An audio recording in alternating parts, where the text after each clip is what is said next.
So first look at John Rowe's break, which is normally fairly massive.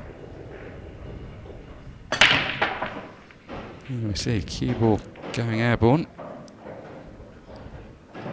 No friends. No, I mean, that's one of those breaks you look at it and you're like, how has nothing gone in? The cue ball's gone skywards. Not that that's always necessarily indicative of a perfect shot, but you can see the power he got into it. John's game is built around that very big break and then being able to take out the clearances afterwards. 11 years ago he won the world title just up the road here at the Imperial Hotel in Blackpool.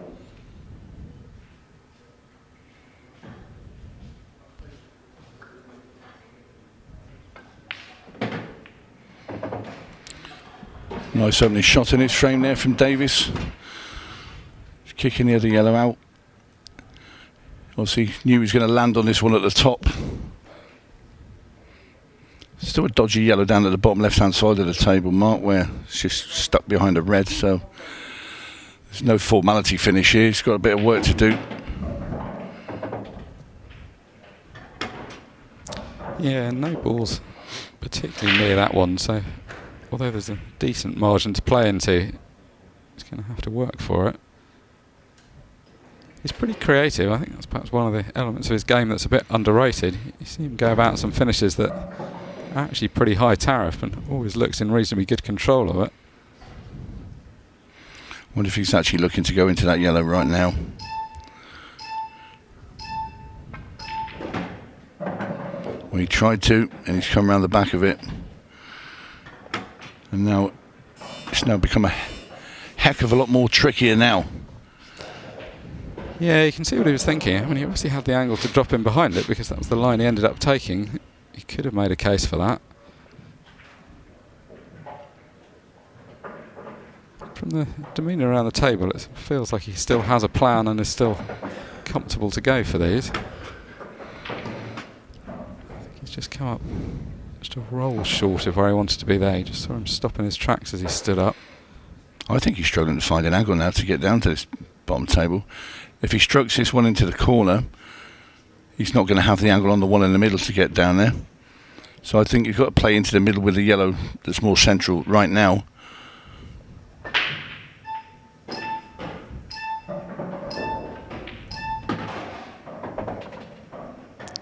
Now then, that looks straight to me. Yeah, I mean, exactly as you said, it always looked hard to leave the angle on this ball. I think he was trying to play on the ball to the middle the previous shot and left the wrong angle on it, then trying to leave an angle on the ball to the top left corner to come down the left-hand side. Well, the birth of this was not moving those two balls apart when he played the yellow down at the bottom of the table, Mark, and this is going to take some tremendous cueing to get anywhere near this.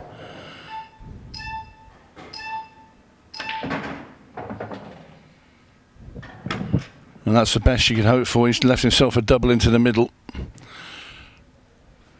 Yeah, it might not have looked much that, but actually forcing the angle from where he was almost straight, that was actually a pretty good shot.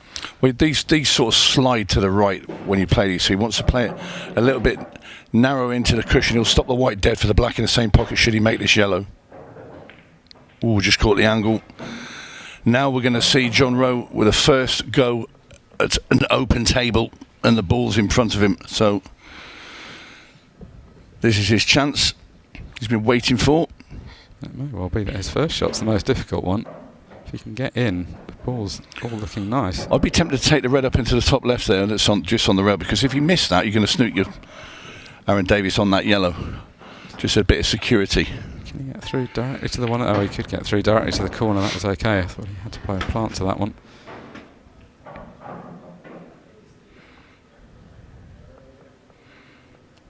Both players' second match of the weekend. I'm wondering if he'll play safe here, you know.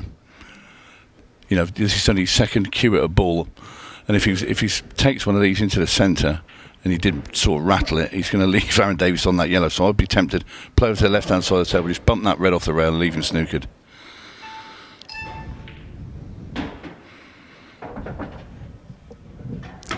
Yeah, I think particularly because the yellow's in a fairly safe spot, the time you wouldn't want to do that is if it's in open play and could be potted out of the snooker. Although obviously now he's potted that ball to the middle. Should be fine to continue with the finish. Oh, you're definitely going now. Good positive play from John Rowe. Yeah, and that is generally his game. He's got a good all-round game, but the big breaks and clearances are what he's best known for.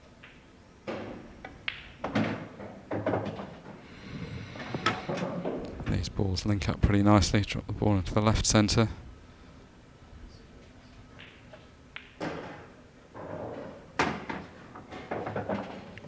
Well, he's almost managed to overrun that.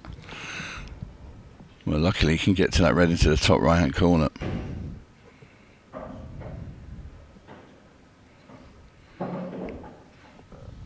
Just checking there. I think he can just stop the white dead here, and he's on that red into the bottom. Black will be in the middle probably.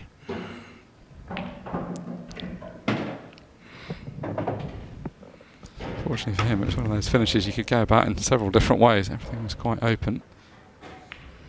Yeah, there'd be a slight sigh of relief there when he overrun that and found out that the red went past the yellow into that corner. All the same, it's 1-1 as John Rowe levels things up here in Blackpool. Well, that's better so far. Cue ball looking safe. Unless there's any last-minute nudges. Unfortunately for him, all the other balls are looking safe as well. Well, this is a chance now to get over the line. That's probably the better break, certainly the best cue ball that controlled break, but again, it's come up dry.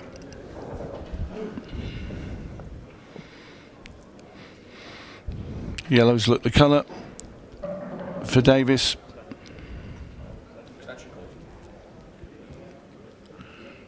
Just going to drop this in with a little bit of right hand side and try and get onto the yellow at the bottom of the table. And he's on there.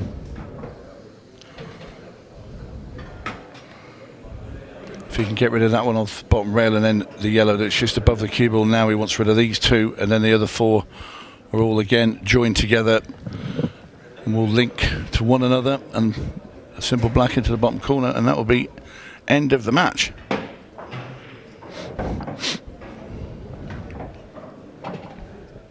When you have this kind of lead, you're always going to get the match closed out as quickly as possible, not get yourself involved in anything silly. Now, should have popped the cue ball round off the bottom rail, a bit right hand side into the left hand side rail, and then through the gap of the two reds and the red near the middle, through that gap there into the middle of the table, and they'll be in prime position. Yeah,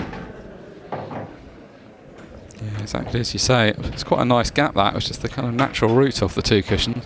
He's got the long one in, the two yellows at the top. He's going to take the left hand one there surely now, because the position onto the next one's pretty simple. Just screw the cue ball back a little bit, and it's just finding which his preference is for these two.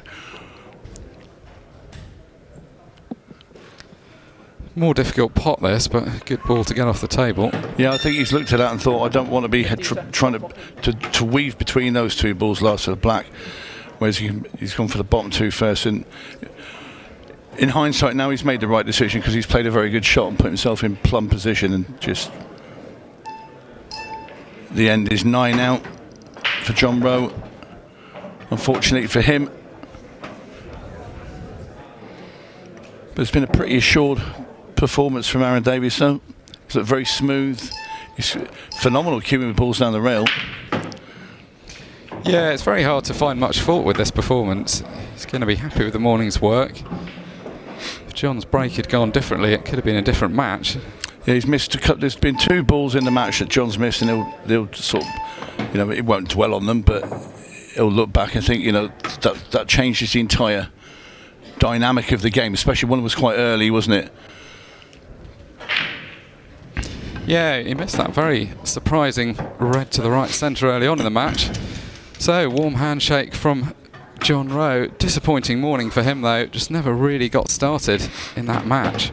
And we've got another match from the last 32 here. Josh Kane and Sean Story. Sean, a former Pro Series champion, up against Josh Kane, who was in the World Final this year. A really interesting matchup. I thought about this one as soon as I knew I was on it. I was trying to work out what I thought might happen, but it's a tough match to call. You can kind of make a case for both here. Yeah, same as most big matches where just break dependent again. Obviously Sean's opted for the cut break and then gone drive straight away. Maybe Yeah. play this yellow near the blue spot and screw the yellow next to the 8. And then work his finish from there.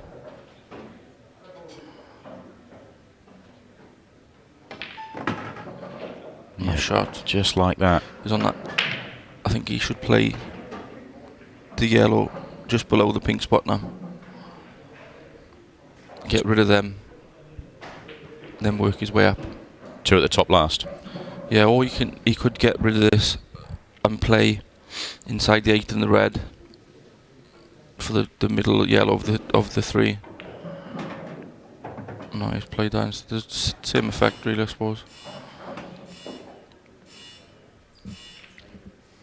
He's got himself in a lovely position here for the opening clearance. Everything's now in the open. Yeah, he's played 2 nice shots there, and he's completely opened the frame. Fully expect him to get these.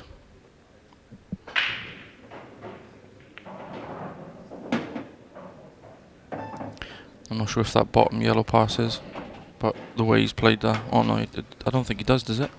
Doesn't look like it from the overhead, but I mean the way he's played it would tell us that it probably does. Main camera, it looks like it comfortably, and he's on yeah. it. So. Oh, fair. Just land nice on this yellow now, next to the red. And then hopefully it gives him option to land straight-ish in the middle, and he can just run down for the 8 ball then. With the new cloth and stuff, I can't see him missing the 8. Yeah, anywhere near remotely on it. Yeah, he's fine, isn't he? He's fine. I think he would have liked to have been a touch straighter there, so he could just run it in. It should still be okay, but if he's just off straight there, he can just roll it through without having to do anything. You think he's going to have to use the cushion now? Come back across? Not sure. He's got good touch, Josh, so... But not 100%.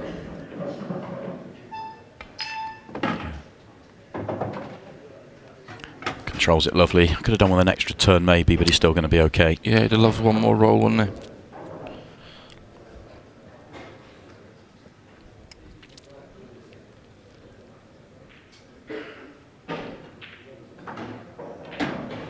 So this 8 ball for the opening frame.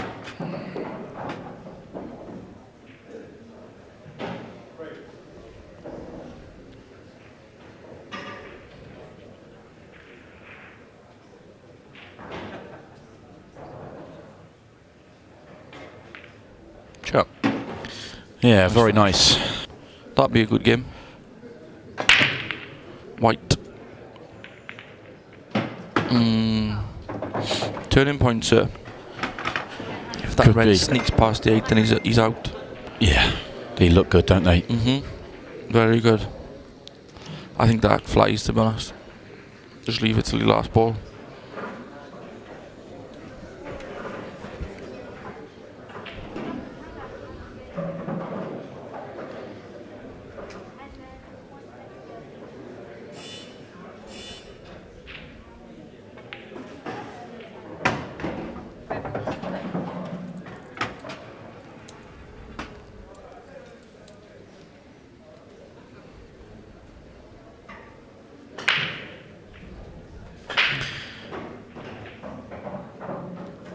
Shouldn't be any reasons for Sean not to get out here and tie the scores up. That red by the 8 ball, as long as it does go comfortably, it's the only thing, as you said. That goes for me, I think. It looks like it. It does. I mean, he wouldn't be going about all these ones at the top if that didn't. No. So.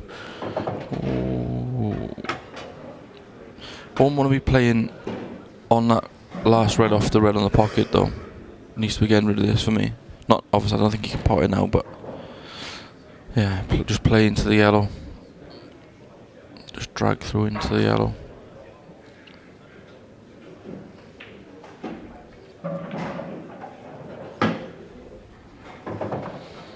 Yeah, he's fine now. As long as he doesn't land high on it. Just land a touch low. Anyway, just past the baulk line's fine. Who's your fancy for this event now, Si? I picked at the start of the tournament. No offence, Jordan, but I picked Phil Harrison. I thought he played, I thought he finished the year so well, as did you. But I think when he played in the Monday night show, the Champions League, I thought that was as good good a performance as I've seen from him with Ultimate Pool. He just looks very sharp. So. And he got away with murder yesterday. I watched. Callum was 4-1 and then they had that frame. I'm not sure if I can't remember who was commentating, but he had that frame, and I don't know, maybe his name's on the trophy. Yeah, I think he had a treble and then played flawless thereafter. Yeah. Yeah, that was my pick. Big shot here for Sean all of a sudden. Yeah. Just because he's landed. Oh no. That's criminal. That is criminal. Yeah. That's all from one little bad shot.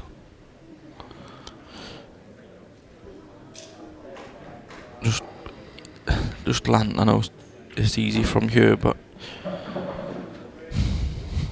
even if he's straight, it doesn't matter because you can just leave it long. Now he's having to play this with a ton of side. This is, this is going to square slide on him. He could even pot the 8.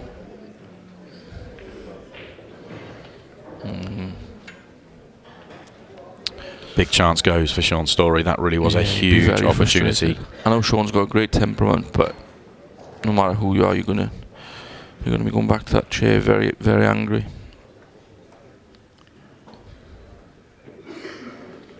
Bit of work still for Josh. Yeah. This isn't a guarantee, but he has complete control of this frame. Yeah, when you're 7 against 1, you'd be very disappointed to lose from here, Josh.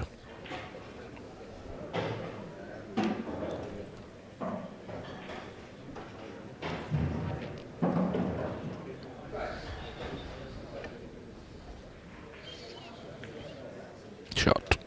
Great shot.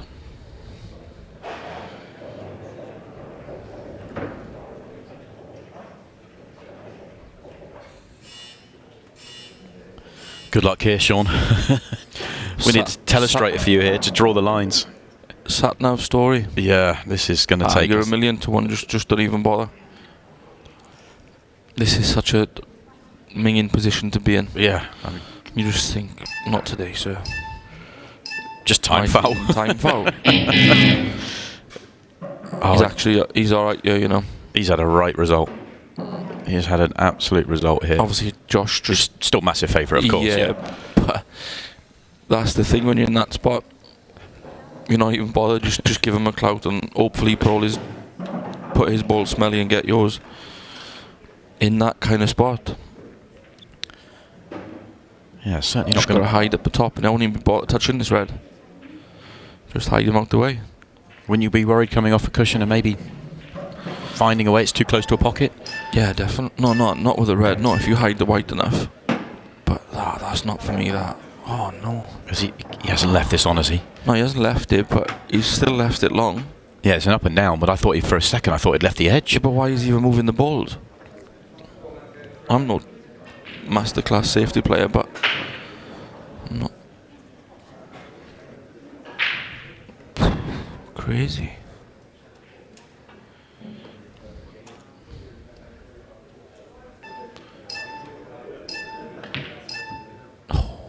He did leave the edge. Seen enough. He did leave the edge. Couldn't quite tell whether he missed it. Josh got away one there, big time. Big time.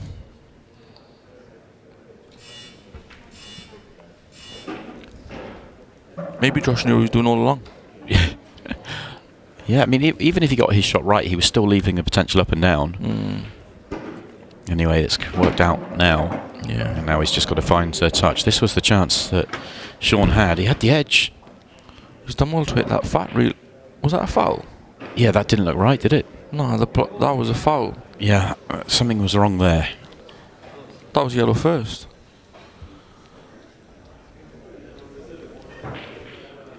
Oh, well.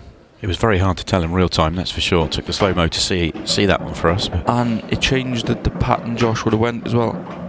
Because obviously he would have just cleared the top area first. That's a collector's item, that. Trish doesn't make any mistakes normally. no, one of the absolute best. Yeah, very, very, very good. Yeah, let's just see this one again. I don't think the 8 ball can go that way. I wonder actually whether it feathered it on the way back and then it hit it back Had a again. double whammer. Yeah, the double whammer. I think it's actually okay. Oh, on the super slow-mo there, I actually think she's got it absolutely right, but it's a tough one to tell. We've seen 2 slow-mo replays and I'm still not sure. Still confused. It definitely came off at an unusual angle, that's for sure. This could go close. Right middle.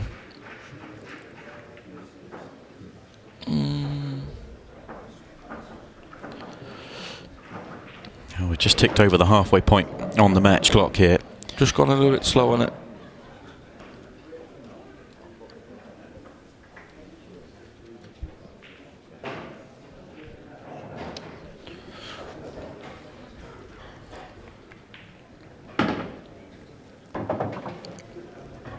Left centre, last ball. Yeah, it's got to be, hasn't it? Yeah. Is that the first thing you think of when you come to the table? It's just what, right, Yeah, what how can I get on that 8? Yeah. Yeah, played this nice. Oh, it's just... It's still okay, but... Just pulled up quite sharp then. I thought he was going to carry a couple more rolls.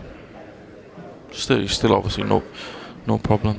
See what I mean about his bridge handle being that little bit further away? Yeah, it's longer than most players in the game, isn't it? I think it's the longest in the pros for definite.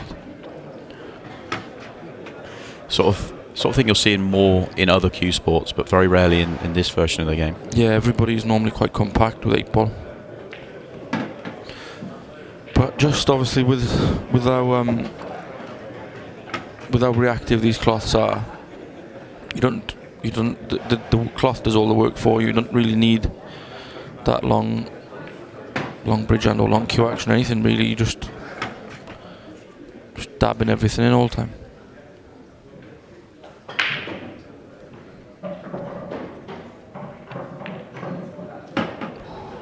Rattled but drops.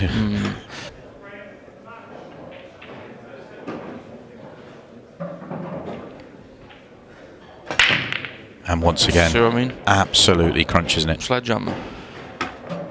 And he's even on the first yellow, I think, to fetch the bad yellow out.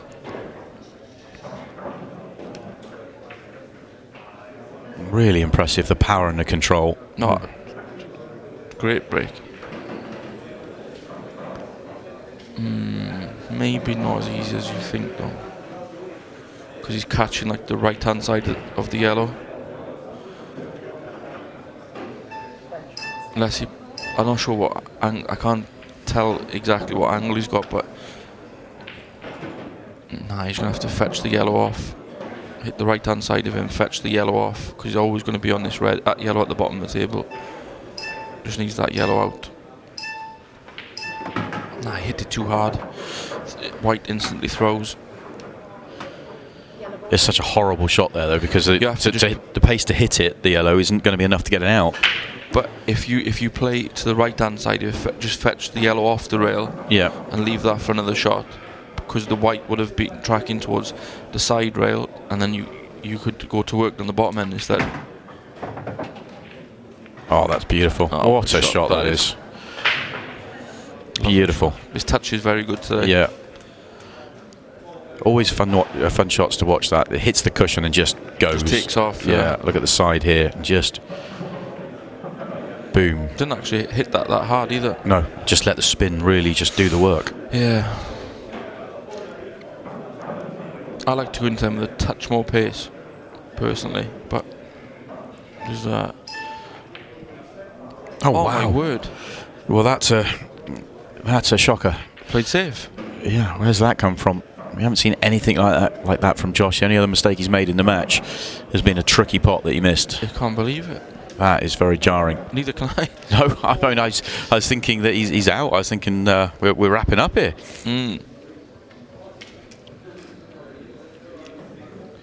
This is a tricky shot, though, what he's left shown. Ah, nah, he left him smelly then. Oh, he's just trying to cheat the bag. Yeah, just trying to cheat the pocket. When he gets back. Sean's left him straight back in, yeah. Yeah. He left Sean smelly then, though. Yeah, he got away with it a little bit, to be fair. Yeah.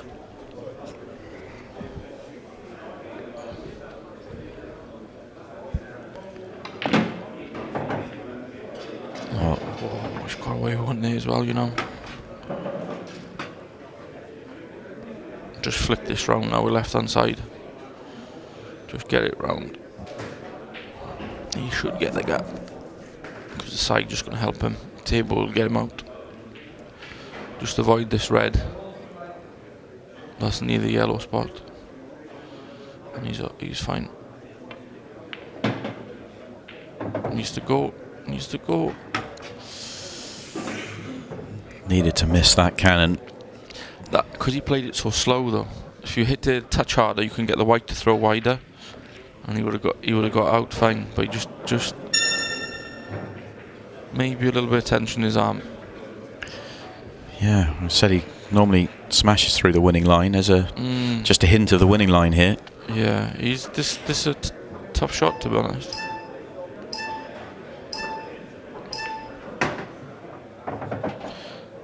Oh, is that a touch? Oh.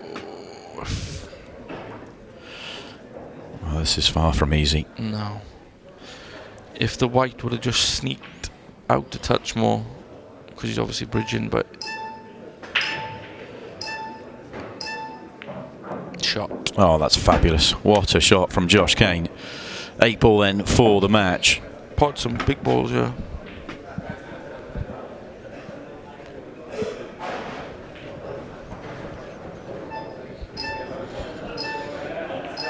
Shot. Well, brilliant performance from Josh Kane. Needed a couple of chances in the decisive final frame there, but it really was a fantastic performance, and he marches on to the last 16. Well, that's what I mean. I mean, John's route through the tournament has been really tough. It started with Morgan McInnes, and it just didn't get any easier for him. And here he is in the last 16 against Arfan Dad. Just mention the other ties in the round as well, because there's some really good ones. We'll see next on the mainstream table, Jez Graham against Sean Sharkey. We've got pretty long odds on that being a last 16 tie at the start of the competition, but both have had some fantastic results over the last couple of days. Cal Cope on his first Pro Series tournament has made the last 16 as well. He'll take on Aaron Davies, and Josh Kane and Carl Sutton are the other two safely in the hats at the moment, and we're going to wait for some other results to come through in the last 32 to find out who they will play. And so you're in the last 32, that Greg Batten 6-4 up on Cleve Thompson, Christophe Lambert 5-3 up on Hitton Patel, Chris Caulfield's on the hill against Dave McNamara, Craig Waddingham 4-3 up on Cormac Kerr, and Jimmy Croxton and Rob Warren have just broken off. Still to play in that round, we've got Brian Halcrow, Don Cooney, Phil Harrison, Connor Jones and Chris Day, Phil Parkin. You are up to date. John's going to come to the table first here, and with a very presentable opportunity. Yeah, Arfan hit the break really well. He'd be disappointed that he didn't get a ball. He had a lot of sweats mid-break for a ball going in, but unfortunately no joy for him. It's just the start that John would like, though. Very open table. Well, what really caught the eye this morning actually was John's win over Dylan Leary. I mean, anytime you can beat Dylan 7-1, yeah, you're on a pretty good track. And he's beaten Morgan McInnes in a prelim. He beat Sean Chipperfield 7-3 in the last 64. Yeah, I mean, he's had an unbelievable draw to get to this stage. Yeah. Like I say, even the match with Dylan, I'm pretty certain, because my brother was playing early doors, I'd come in. I'm pretty sure that Dylan was 1-0 up, and a matter of like 45 minutes later, the table's getting brushed for the next game, and I've had to check the result because I thought, what's happened here? Was there a problem? Yeah, something happened here. No, 7-1. He's landed a bit awkward on his the previous shot, which means he's had to reroute a good bit here. I mean, it's probably close to the order he would have been playing. He would have been trying to get rid of the ball that's near the black, sort of near the end of the frame, off this one on the right hand side. But yeah, it's going to have to. Oh, he's played this quite well. That's a really good shot. Tell you what, he's played a shot there, Mark. Didn't even look on that shot. I thought he would have to revisit this one, but that's a really good shot. It was going to be a huge problem, I think, if he didn't connect these two. If he had to play the one down the table to land on the one nearest the 8 ball, it was going to be so difficult. Yeah. It almost feels like he's taken his medicine a little bit there, but what a shot he's played. I think that's where you could tell when John's feeling good or playing well, is he didn't really he didn't sort of, stand and give it sort of the facial expressions, and he didn't grimace, or he just thought he just got on with it. He thought, well, do you know what, I'm good enough to reroute here. I'll get on with it and go another way. Yeah, he looks to be in really good shape this weekend, as does John. He's been a busy boy at the start of 2024 as well. He's been playing a little bit of everything. Yeah, even attends the Saltair events up in Scotland now as well himself. He comes up. I don't think he's playing the 9 ball as well up in Scotland a little bit. He's this though, just as we're bigging him up. So he'll be really annoyed there. He's got another 3 or 4 foot to play with there, because he can keep going off the top cushion and back down. Yeah, there's nothing for short there, but there's. Yeah, he could have overhit that by 6 feet and probably just about still been okay. Yep. Tough shot now.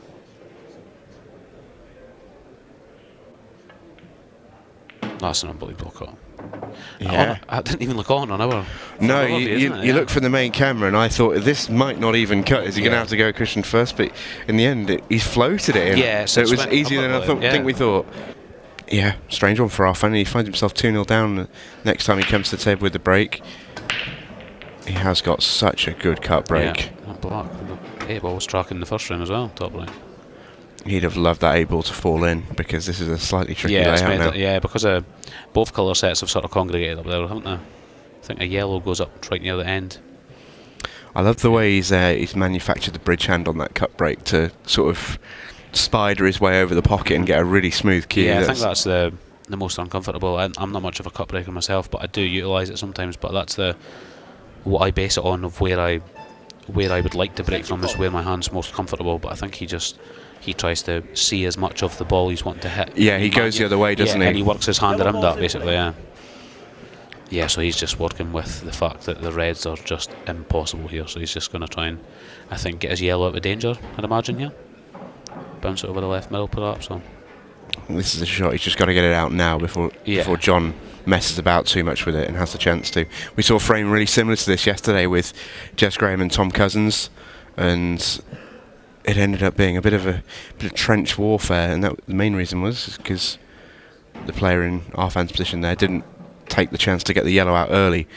John has now got a horrible situation here, and probably suggests his best route is possibly playing for a re-rack. Yeah, I think he's struggling on all fronts here, really. I think that it's impossible to get the red out. It's hard to get the red covering the 8 ball, I'm not really sure. But you'll have to just bide his time for now and maybe work out a plan.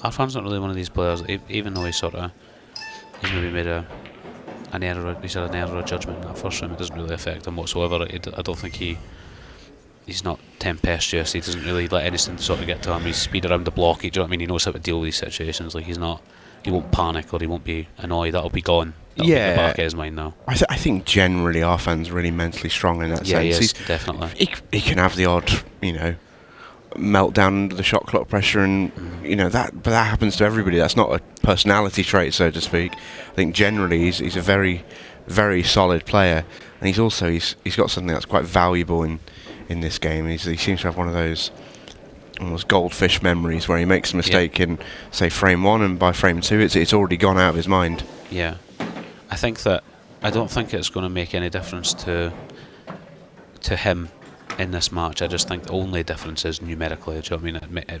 2-0 instead of 1-1. That's what he sees it as. Do you know what I mean? But he just takes another chance and forgets about the frame, that's all. Yeah, so John's trying to get closer to this so he can maybe.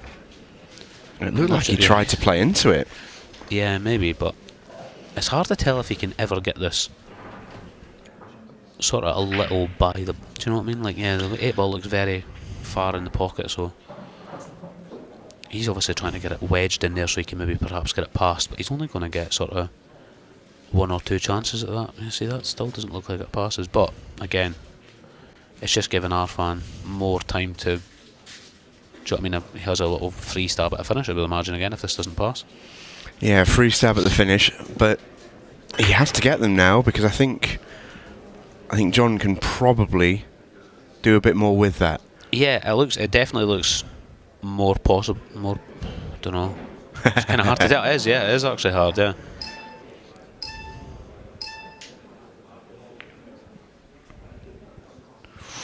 Looked like he cued that one really nicely there, off him. He just overcut it a he little was bit. mindful of blocking the one in the bottom half of the table, I'd imagine there. But we'll probably be able to tell from here if John looks a bit more interested in this.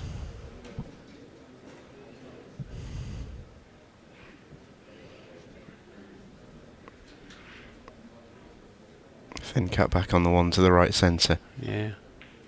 I was going to say, he'll probably go near that yellow, so then he would Yeah, be able like to plant that. these if this does go. I mean, he's sort of in the position now where he kind of has to just go with the fact that it has to go. Do you know what I mean? Like he thinks he doesn't have many options left. He's played to try and wedge it in. He has to go. He was massive second favourite when he came to the table in this frame. He's in a better position now than he was. Yeah, definitely. But he's still short-handed. He's still got to go for I think it. this looks like it has to jump past. Well, do you know what I mean? Like that's still. But that's not the end of the world. Yeah. That's John McAllister is now very much in this frame, and he wasn't at all in it when the balls came out, and that is the sign of some good work. What plays quite big here is the red that's sort of nearest the top right pocket. Yes. That now plays big because he can't play an easy short position on the block. He needs to get back in behind the 8 ball if he's going to finish it. And the thing is, Arfan has to go. He's got nowhere to hide on the table now, so he's got to get out of here, and he has to find a way to land that cue ball somewhere where those 2 reds are to have any chance of potting the 8 ball. Yeah. And that is a small window, and not easy connections either. Yeah, it was pretty clever by John actually, because his last shot where he tried to jam in, a lot of people would think that the harder you play it, the more chance it is of going by. I think he's played this frame beautifully. Yeah, but the harder he played it, the more the 8 ball would have came out. It would have been more accessible for Arfan now, whereas he's sort of left it tricky. I really do think John has played this frame so perfectly. He may well lose it, but he couldn't have done any more. See, unless he's going twice across, Arfan's going to have to play for a double here, you would imagine. I don't know if he's looked to play a lost turn combo sort of shot there, or if he's going to screw down the middle of the table. Yeah, he is, yeah. No, he's gone too far. Well, that red looks quite away. Yeah, it looks quite to the left as well. But he's happy with it, so at least he's probably thinking if he gets it in front of that red quite far in the pocket, he's still favourite, but he's played it unbelievable. Oh, what a shot. Yeah, I actually did think that he was going on the fact that obviously if there's a ball alongside the other ball, you can use it to feather it in off it. I mean, there's a lot of players like that will get to the stage where they've had lots of deep runs, a lot of finals, a lot of semi-finals, and they think, do you know what I mean, is it ever going to happen? And do you know what I mean, they've got to believe that it is going to hit a bit low on that one, but they've just got to plug away, like you say. It's just until you win that one, it's still an if rather than a when. So yeah, agreed. So what are you doing here, Mark? Bottom of the table is not nice. This is one of these ones where you actually don't want to be the one who's chasing any finish first. You're happy to be the one going second when the table is a little clearer. Yeah, that's a good shot. Still a lot of work to do though.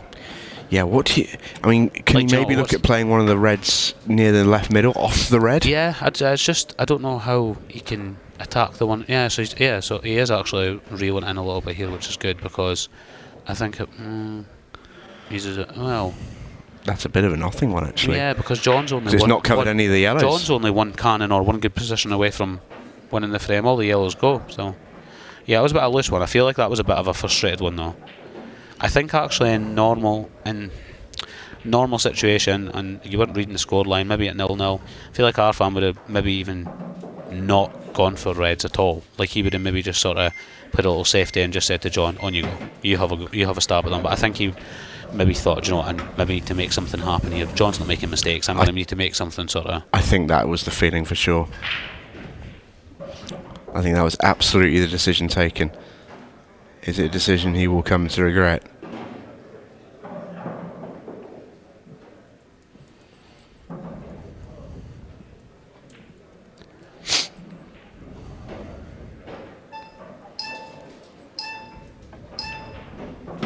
Yeah, we'll see what John's... Yeah, I think Arfan will be the one that's quite happy that John's now going for these, because I think they're less, unless the yellow on the bottom cushion will track in off the red.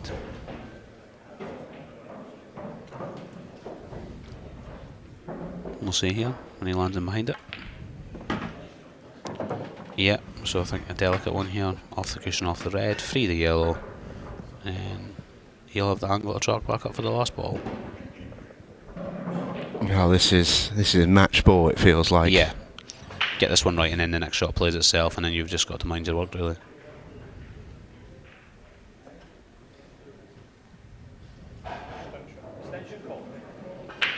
No surprise to see John call his extension. This is the shot.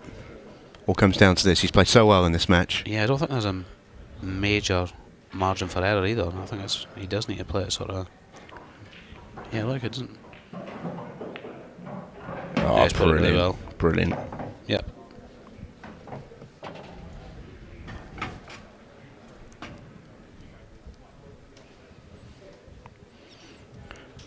Well, if this is to be the moment for John,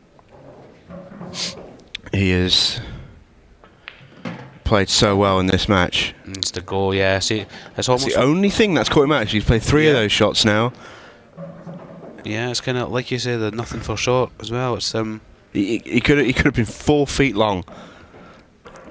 I think it's maybe just to do with I don't know as so well the tables all sort of play a little bit different, but if he isn't used to the sort of the speed and the cushions and whatnot, but I think that's one there he would err on the side of overhitting it. He's played that nicely, and he might what still a shot. hold for. He's a bit in between, isn't he? Yeah, that's what he's that hand gesture was. I'd rather have been a foot short or a foot more. But I love this. He's straight down on it. Yeah, double No by the messing red. about. Oh, and Bang. Yeah. John McAllister, what a finish. Yeah, it was like in between the two sort of plans. He just sort of decided to reel it in, but a bit too late. But he's hit them really nice flush down there. I just think that one of the hardest things to do in the game is to assess a table when you come to it and go, I don't think I can clear up here. Yeah, it really is, especially if you're that way inclined. Like if you're a player who doesn't mind sort of outwitting someone and maybe thinking, do you know what, I could sort of work this in my favour. Your first instinct maybe is to go for it. It is really tough, especially in the rule set as well. The rule set plays a huge part. You are sort of encouraged to go for your finishes and not sort of take a pocket or.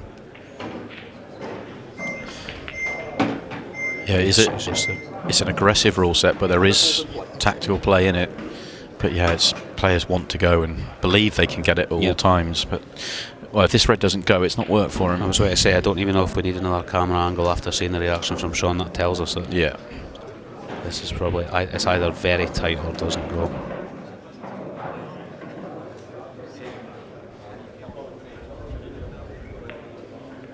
Yeah, so he's I don't know if he's quite on his next ball with that flick. Yeah, and that flick's made that red difficult as well. Yeah, he would have liked to avoid that. I think he was maybe coming around the back of it for another ball, and flicking it's obviously not helped one bit. But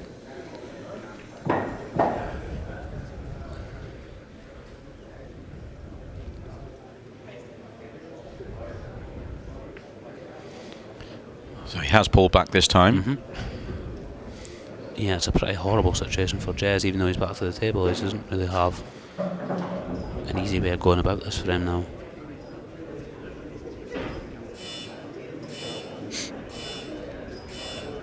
Albeit it's very aggressive. I do like the way Sean plays. I think he just backs himself so much. Like I did actually feel like the game actually suited him a little, playing Scott Gillespie first round, in that he would be just actually buzzing to be involved and really look forward to his first tie as a pro, whereas Scott's maybe on the sort of thinking he's under a bit of pressure. He wants to have a good season. He's got different thoughts from what Sean does at that stage, the first round. Sean's just can't wait to get out there and he just backs himself. I just like the way he plays. Yeah, I think Scott's going through the other side of the emotions at the moment. He's going through that tough run where he can't buy a win and everything just feels tough out there. So yeah, and like I said to Steve on the commentary in the previous match, people have got to remember it. You can play some great stuff and still not get results on this tour. It is that tough. So you just have to sort of bide your time and just wait on it to sort of happen. But it is easier said than done, and it does have a little bit of a snowball effect. And like there's some players who have had unbelievable runs but still not had a win on this tour. And even though it seems like more of a when rather than if, nothing's guaranteed. It's that tough. The competition is that tough. that was an excellent shot from Yeah, Sean. it was good from distance, wasn't it? Yeah. Still has plenty of work here, though. Yeah, he's put a good shot there. If that doesn't go off in the middle, yeah. Yeah, assuming this red goes. That was a really good shot because it wasn't hard. It wasn't hard. It wasn't easy to judge the sort of arc on the cue ball to get into that yellow because he obviously wasn't a natural angle into it. His body language is telling me he doesn't think this red goes past the 8 ball. Yeah, maybe it doesn't. But yeah, it was a strange one, wasn't it? It didn't seem. Oh, it goes flies, comfortably. didn't He just doesn't like the angle. Yeah, he's fine. Just has to control this a little here.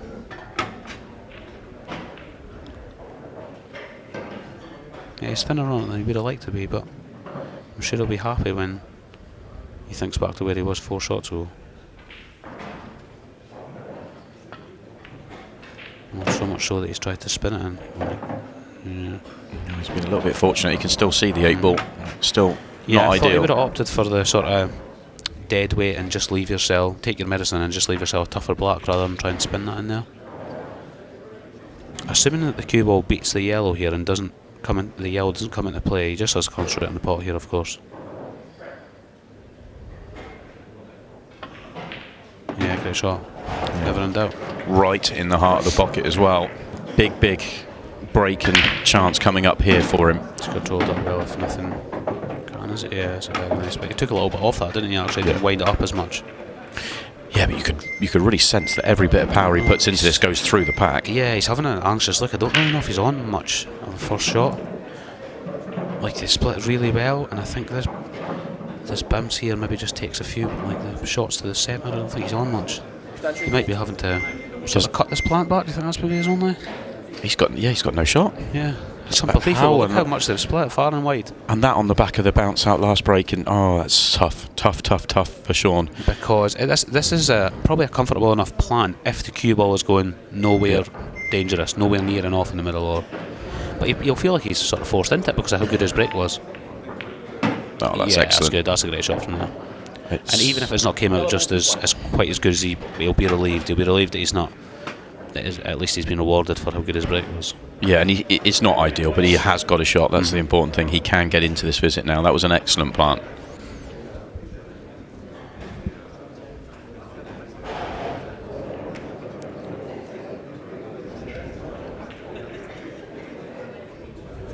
Yeah, so the next issue would be, does the yellow that is on the baulk line nearest the red go into the top left? If so, it links up quite well with the one that's on the right hand side. Yeah, he doesn't seem to be in a panic, so it must go.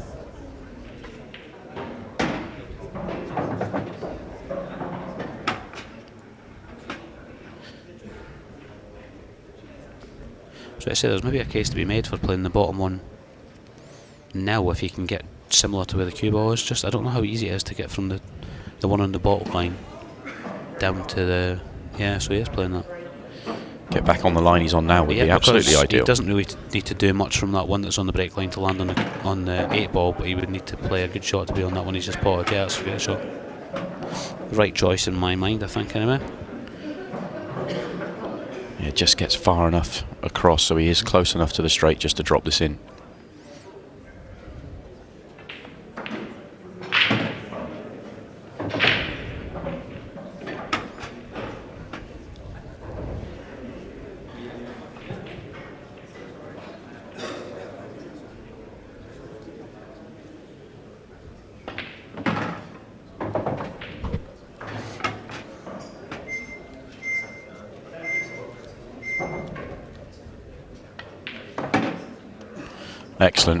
Excellent stuff from Sean Sharkey. It really was. All the pressure in the world on that visit to the table, and that opening plant was top draw. Yeah. Also, it's funny that the final frame will be played at 15 seconds a shot, and it's the only frame that will be because as it only just comes in now. And it's dry. 15-second shot pocket. Well, all you do want is a chance. It doesn't look the easiest chance. That's why Jez is not completely. It's amazing because it was exactly the same reaction that Sean Sharkey had. He was analysing the table. How good a chance is this for his opponent? On that replay there as well, I think that the last roll with the cue ball actually made the difference. But well, not really, because he could play for this red next to this. Yeah, these are pretty comfortable, to be fair. Yeah, this red goes bottom left. Yeah. It's actually okay, isn't it? It's actually very good. Yeah. It's all you could hope for in a deciding frame. Yeah, I think if that yellow was a little bit more over the bottom pocket, I think we were in for a really good frame there. A really back and forward frame. Yeah, he just needs us to... Oh, this doesn't stick, does it? Oh, wow. You've just... You could not write that. You couldn't write it. Look where he's landed. He's came across and he's landed welded to this red. I don't think he could sort of swerve by it. Oh, and he's in the timer as well. 15 seconds gets into play. He's played the loss of ton. Yeah, I think he actually did play the loss of ton there. But that's only if this yellow doesn't go into the right centre. I think Jez is quite happy it does. Yeah. It does, doesn't it? You can see by that angle, yeah, it does. Just didn't have time to do anything else. That's exactly what you said. It's ironic that we've watched this and we've talked about how fast they both are, and the only frame they've had to play is the most important one at this timer. And again, this is another one of these ones where you think Jez is away here. Like he should be, as long as he can manage the clock, he should get these. Yeah, I feel like he wants to play. If he's straight enough on this, he'll just that's the right play, I think.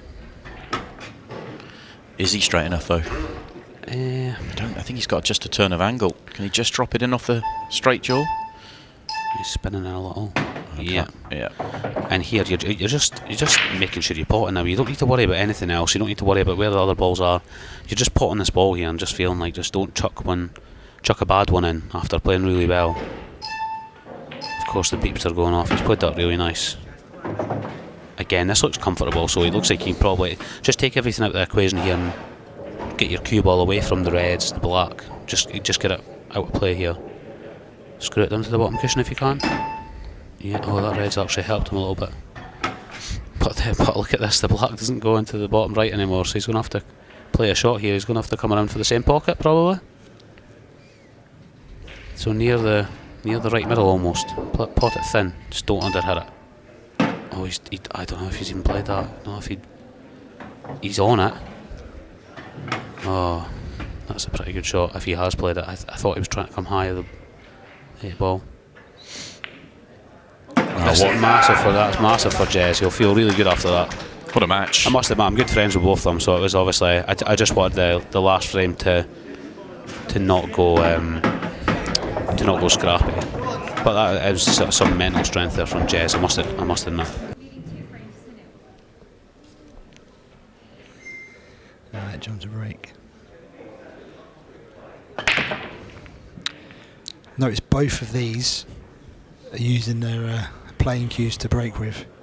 Yeah, quite unusual that. Well, it's funny you say that because I was speaking earlier to a friend of mine and he was saying I've got to change something because my break at the minute is and I said, well, I'm going to go to use my playing cue to break with, and then seeing both these two using it, I'm thinking, yeah, maybe it's not such a bad idea. Yeah, because I think in your example, for example, because you hit the brake so hard, you probably almost need a brake cue. But for the players that don't absolutely batter the brake, you don't need to hit a brake that hard nowadays, really. Do you know what I mean? Yeah, I understand. You come from the old school where you were winning tournaments back in the early when they started felt on the table. Do you know what I mean? So you really had to smash the brake harder than you need to now. Yeah, definitely. Yeah, felt on the table, rock balls. Like it's hard to swing them around. Yeah, I know you're saying, mate. Yeah. Chalkboard, 20p on the table. 20p. Oh, tuppence, sorry. No. Yeah, shilling for the winner. Yeah. But I have so many conversations about the break because obviously it's such a big part of it, and I feel because I can hit them quite hard, it should be an advantage. But sometimes I just don't feel it is, and sometimes I say a more solid impact can definitely. Get you just as good a break as anybody, really. Cool, John. He was up straight away. He knew he missed that. Yeah, that was a big wide from John. He just had a little laugh to himself. Even Jeff's having a laugh at that one. Yeah, he knew straight away. He was just trying to be a bit cute there with the cue ball, I think. I think he's trying to pot it quite thick, wasn't he? Oh, Jez has got the old chalk out. I'm glad I'm not there. I'd be whipping that off the table onto the floor. I thought it was a chalk you used back in the day. It wasn't that advanced. So I can tell you, just on table 3, just to keep you abreast, Greg Betton has got an 8 ball to win And it has dropped in. Greg Batten has rather stumbled over the line there. He was 6-0 up on Josh Kane, who then won 3 in a row.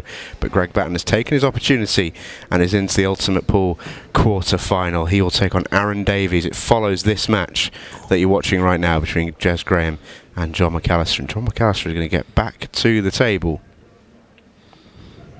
It's only just hit the cushion there, Jez. It was probably a bit of heart in mouth moment.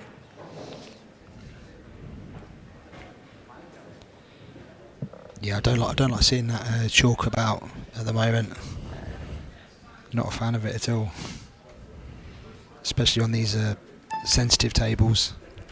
Well, I think from your perspective, you're not just a pro player, but you're a club owner as well. So you've got your you've got your spring cleaning head on as well. Well, yeah, but I think it makes such a difference to the balls. I think it's horrible playing somebody who uses it now. And I think some people actually just use it because they know you don't like it. you get, kicks still happen because of it. And when you got nice clean balls, nice slick table, it makes a massive difference when you just get a slightly bad contact. So when I see people using it, I'm just like, I try to make an extra effort to clean the cue ball, to be honest. But John's just got to judge the cannon there. Just went out a shot. Is he alright? Does it go to centre? That red's come a little bit in the way, maybe.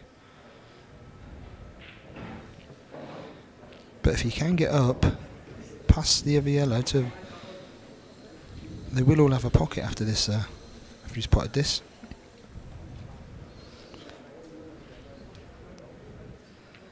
Yeah, he'll just top up in between the two top yellows. Oh, it was a little bit wide. That kiss may have made it a bit awkward. Unless he can switch it into the bottom right corner. No, right. He's going to try and screw through the gap between red and yellow. He's going to kick the yellow, kick the red. Right, he's got. If he plays the cannon on the red, he needs to still get the cue ball across. So he might play this a bit harder. So if he does hit the red, it still travels. Yeah, that's exactly what he did. Yeah, he's tried to use that side and the speed. If he hits it thick, the cue ball still comes over, and it's come a little bit, but it's a little bit awkward. It's really he's got to grab this white ball quite quickly. Yes, I think the look on John's face sort of said this is a little bit awkward now. Could be hitting the red in the bottom. And we just missed the red. I think he would have liked to have hit the red. Now he's going to have to pull out a good one. The reds are waiting there for Jez, and Jez will be thinking, oh, just give me a chance. But cross double. John's tough one to judge because the yellow's going to have some top on it, so it might slide slightly. Oh, he's playing a punt. No, he's going for the double. He's played that well. What a shot. He has played that well. Playing that firm, it just kept it a little bit square, and look at that. Brilliant shot from John McAllister. Yep. Who's flying into a 3-0 lead here. Super stuff. Beautiful. From the Coventry Q is John McAllister goes 3-0 in front on Jez Graham. Let's see. He's got away with that. Yeah, he's got away with Maybe that. it is meant to be for John McAllister. Exactly, them little bits. It's not only the fact that where the cue ball's gone, it's gone over to the pocket, rattled, but then the ball that's gone in has gone in past it, literally just past it. Oh, those. I mean, it sounds trite, but those are the sorts of things as a player you're noticing and thinking, oh well, massive, maybe it is my time, maybe it is my match. Yeah, 100%. Because in my match, even so, or everybody's had it in their match where they've made a mistake. The next thing, you're going off your break, or something happens that you get punished for, and and sometimes you deserve it, sometimes you don't, but it's there you could say John probably deserved to be punished by the old pool gods in that instance, but he's not been, and now it's he's got to just go about the clearance, and then he can forget all about it as soon as he's cleared these up. And he'll be back into a free-frame lead. Speaking of a 3-frame lead, that's exactly what Phil Harrison has come. Currently, he's flown out the traps against Rob Warren, 3-0 up in that last 16 match. Not long, is it? And Le Dominator is 2-0 in front against Christophe Lambert. Good start for Dom Cooney. Le Cowboy. Those boys up in the last 16 looking to make the quarter-finals. Winner of that match plays Cormac Kerr in the quarter. I'll be following Aaron Davies and Greg Batten, which is on after this. What did you say Dom's score was? Sorry? 2-0. 2-0. To Dom? Yes. I got a bit distracted there by your accent. It's been said before. Yeah. Right, is John too straight on this red? I would like a slight angle just so he could top across the face of the red to play the red to top left. I don't know if he's got the angle or not. He's just forced it slightly. Played it nicely. See the cue ball sort of skidded before the top's been kicked in. Now he can screw into the 2 yellows by the cushion. Yeah. Hold it if you can't just stun it. He'll be pleased he's off the rail. He's not off by much, but if he'd have been trapped on the cushion there, it could have been awkward for him. Yeah, I don't like the cushions. I feel these cushions play high on this table, and it can really make the shot a lot harder. That's a definite let off for John there. Oh, isn't it just? Yeah. Because how often do those sorts of mistakes cost you 2 frames, not just the one? If you're looking back on that replay of the break as well, you see how that red went in. It's minimal, isn't it? Where it's just missed that cue ball, and he's jawed the cue ball out off the break. It's just come out of the way of the red, and it's those little runs that massive. It happens for everyone. Nobody, I don't think, has ever won a tournament playing perfect, except maybe Chris Melling at the back end of the year, because I think he played like God for a day. Yeah. But other than that, even anyone who's won a tournament, you don't. I mean, you'll remember it from your big win at the Worlds. You must have had matches on that run where you got a bit lucky, because you just have to. Yeah, you do. Yeah, you do get your bits along the way, and they're what make the difference at the end of it. I think a lot of time with people in tournaments, sometimes they're often the people that nearly go out first round. Like say for instance Phil, he should have been 5-1 down in his first match. I think I was watching it. Wow. Against Callum, and he just went on. Oh yeah, with the treble. Yeah. That was mad. A bit of a slack shot, leaving him a shot on the red, and I mean, if you replay that back, you see how close that red was to hitting the yellow on the treble. It's one of them. Oh, that is. I mean, you can't believe that's dry. That's the best. Them 2 reds to that top right. If you watch them 2 reds to the top right, it is sickening. Considering what just happened on John's last break, watch the 2 reds. That is, man. You just want to put your cue away, really. You just like, oh. Yeah, I noticed you had one of those in your match earlier on against Aaron, where but it's just it's nothing to do with you, is it? It's just incredible bad luck, because sometimes you can just hit an unbelievable break, and you stood there looking like a lemon, going, what more am I supposed to do? Yeah, that's Jez right. broke those perfectly. Yeah. And just seeing, if you compare the 2 last breaks, and one was the top left corner, one was the top right, and it's just sick, and they've both gone massively in John's favour. And yeah, like you say, there's literally nothing Jez can do. He just needs to concentrate on his shots, doesn't he? Which is so hard to do when them little bits happen. It really becomes a tough game mentally. Yeah, and you can only win these matches if you get 7 chances. Yeah, and exactly. It's a game of chances, and then it's a game of execution. But John's had so many more chances than Jez here. Yeah. He's made more mistakes because of that. Yeah, Jez hasn't really done a huge amount wrong, and John's made a couple of errors. But John still played well. I think it's important to remember. Yeah, I think it was just that at 3-0, wasn't it? He missed that easy clearance, and he gave Jez a chance, and he kind of got away with it again. But like I say, it's part and parcel of what can happen. And he's got another nice layout to go at. Well, it was always going to be a nice layout, wasn't it? Yeah, no no real work to do. It's just this plant just doesn't want it to tuck behind the yellow, but he might play it too hard for that anyway. Oh, that's a very well executed plant. Yes. Actually, one of those rare occasions where actually potting both was sort of preferable. Yeah, it's a nice one because you know if you get it or not, it doesn't really matter, and 9 times out of 10 you do end up getting it because of that. But the nice thing about that was he didn't have to play a second plant and then get down onto the next red. So 5-1. 5-1. Yeah, got to feel a little bit for Jez maybe. Jez has just really sat in his chair most of it. So yeah, you feel for Jez a little bit. Got splinters. He's worked really hard to get to this stage of the tournament, and it almost feel like he hasn't really been in a match. Yeah, he's not hit that great. Has he got a ball? Oh, he dropped his chalk. So. Yeah, he has. He's made a red.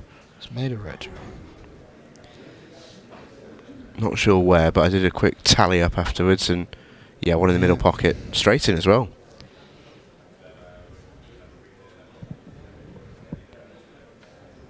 No, he's got a good chance. Oh, the cue ball's landed horrible though. Well, of course it has. Oh yeah, well yeah. You don't expect anything different really, do you? Sometimes he's going for the yellow or the. I can't see quite that well from this angle. Yep. I did. When he was queuing up from above it, it's hard to see which if he was actually going for the red or the yellow. And that just shows he was playing the yellow, but quite wide, and he's overcut it. But not. You know, that was a difficult shot, to be honest. It's it's just typical, really, of how the game's gone, isn't it? That he would break and land there, and you just, it's a hard one to take. But he's still got to be pleased with how he's played today and yesterday. So, not to say that the match is over yet, but I do very much fancy John to take these out.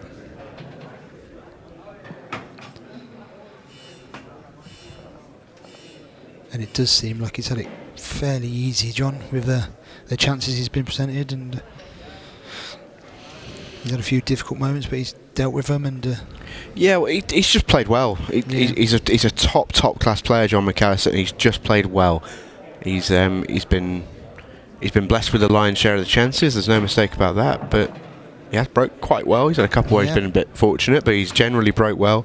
He's generally played well. I think he's had a couple of lucky breaks on the break, and he's had a couple of mistakes in open table, but he's had a lot of table time. Yeah, he has. Yeah. It's not been a vintage performance, but it hasn't had to be. No, that's right.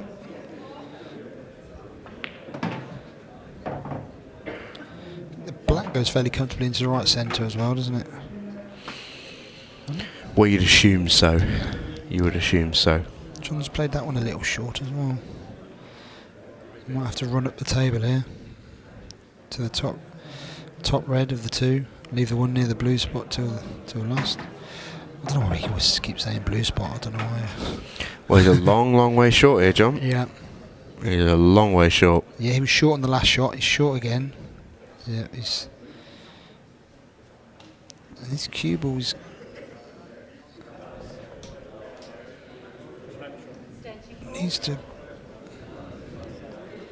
Needs to grab it quick. On this, he's been playing it quite thin, so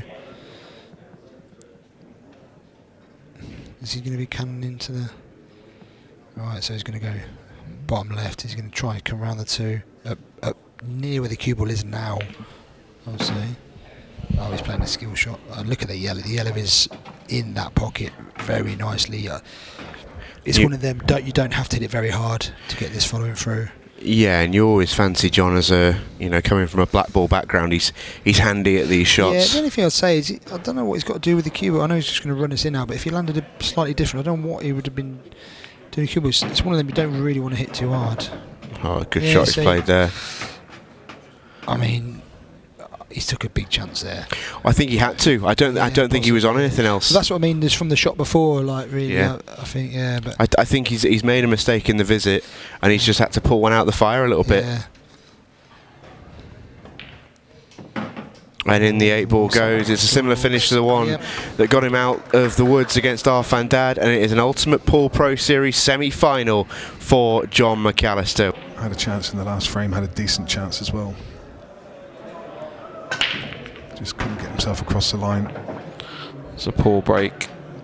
I'm always... and the reds are lovely. Just the 8-ball really is the only thing he's got to work out. But I mean, he's hit it right across his hit below the middle of the cue ball. He's trying to screw straight back up the table, and I think always been one of the weaker points of his game. I think he's adapted it.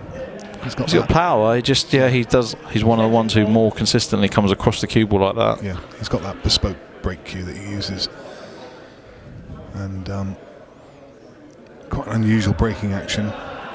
It's effective, but quite often you do see him squirt it to the side cushions. Yeah, it just loses a little bit.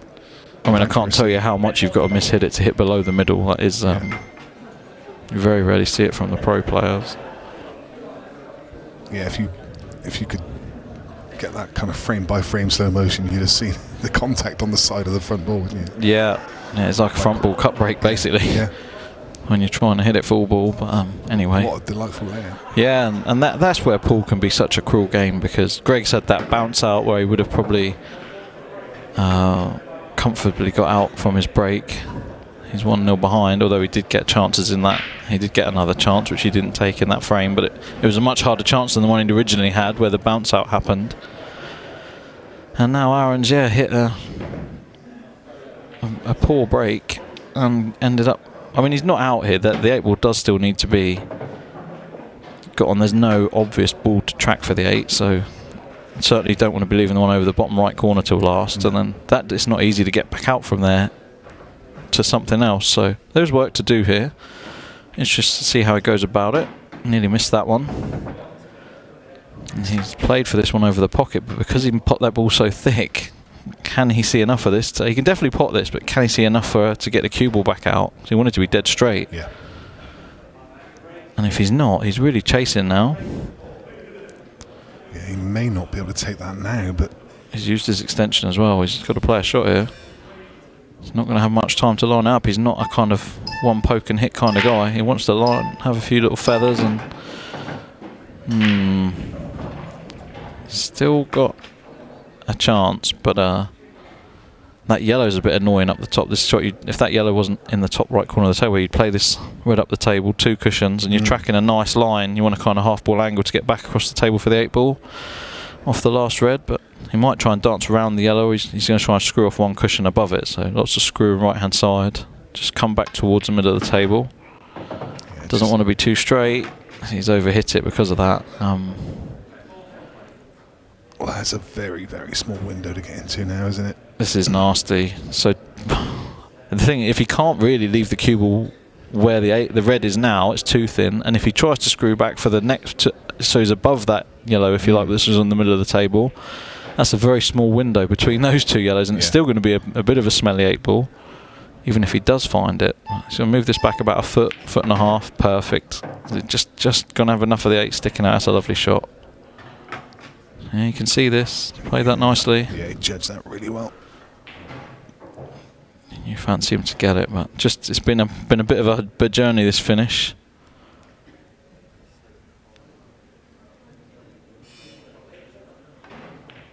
Yeah, nice. Good very work. Effective, yeah. Very, very nice. Well, Greg can feel a bit hard done by so far in these first 2 frames. Yeah. This is, it was obviously close, and on count back, Wow. And I think Chris posted 23 seconds and Phil did 21. Yeah. Look at the side on that cue ball. Safety break though, it's left nothing. This is going to be... we said there's going to be no problem with the clock. This frame could take 10 minutes and the clock could come into play. This is a long burner and Aaron's got no reason to be aggressive at all. Greg's going to have to make the moves in this frame. Aaron will just be playing nothing shots, keeping it tight, running that clock down, making Greg go for the low percentage finish. Eventually, I don't think he'll be going for a while either. I mean, these are awful.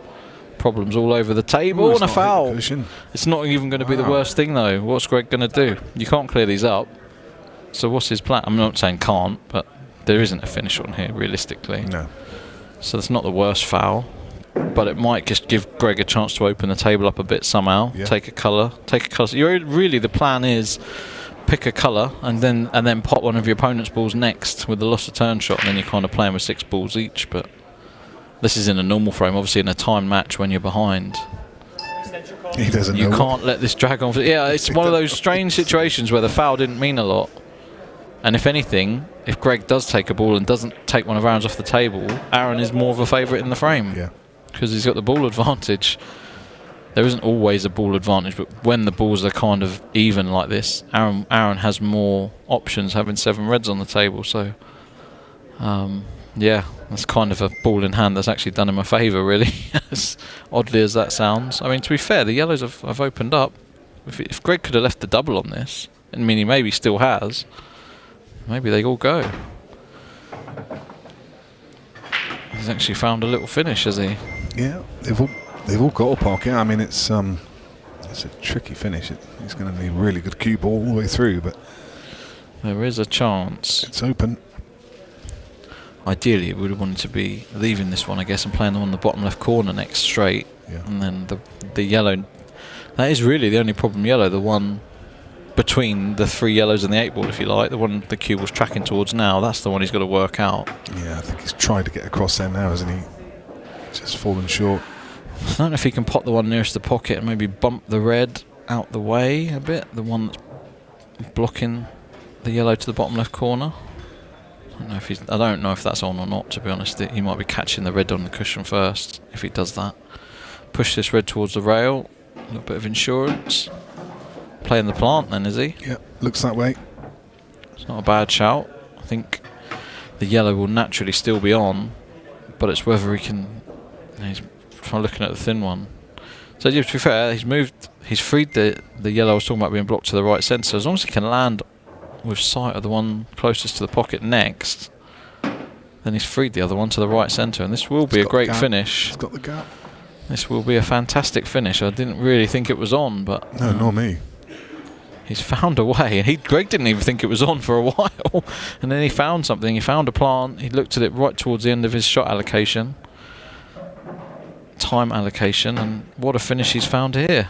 I mean, Aaron will be thinking, what's happened? Yeah, that really is top draw.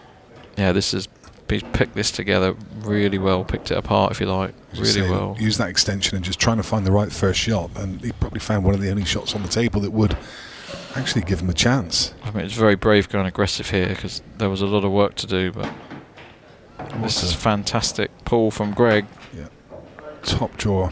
That is one out of the top draw for sure. Great clearance. Superb. Scoreboard still to update, but it's 6-4. Lovely break from Greg. Brilliant. After two where he squirted a lot of side on, he's really found the middle of the cue ball there. I think it's yellows, even though there's work to do. There's work on both colour sets. I think there's less work on yellows. But yeah, lovely timed break.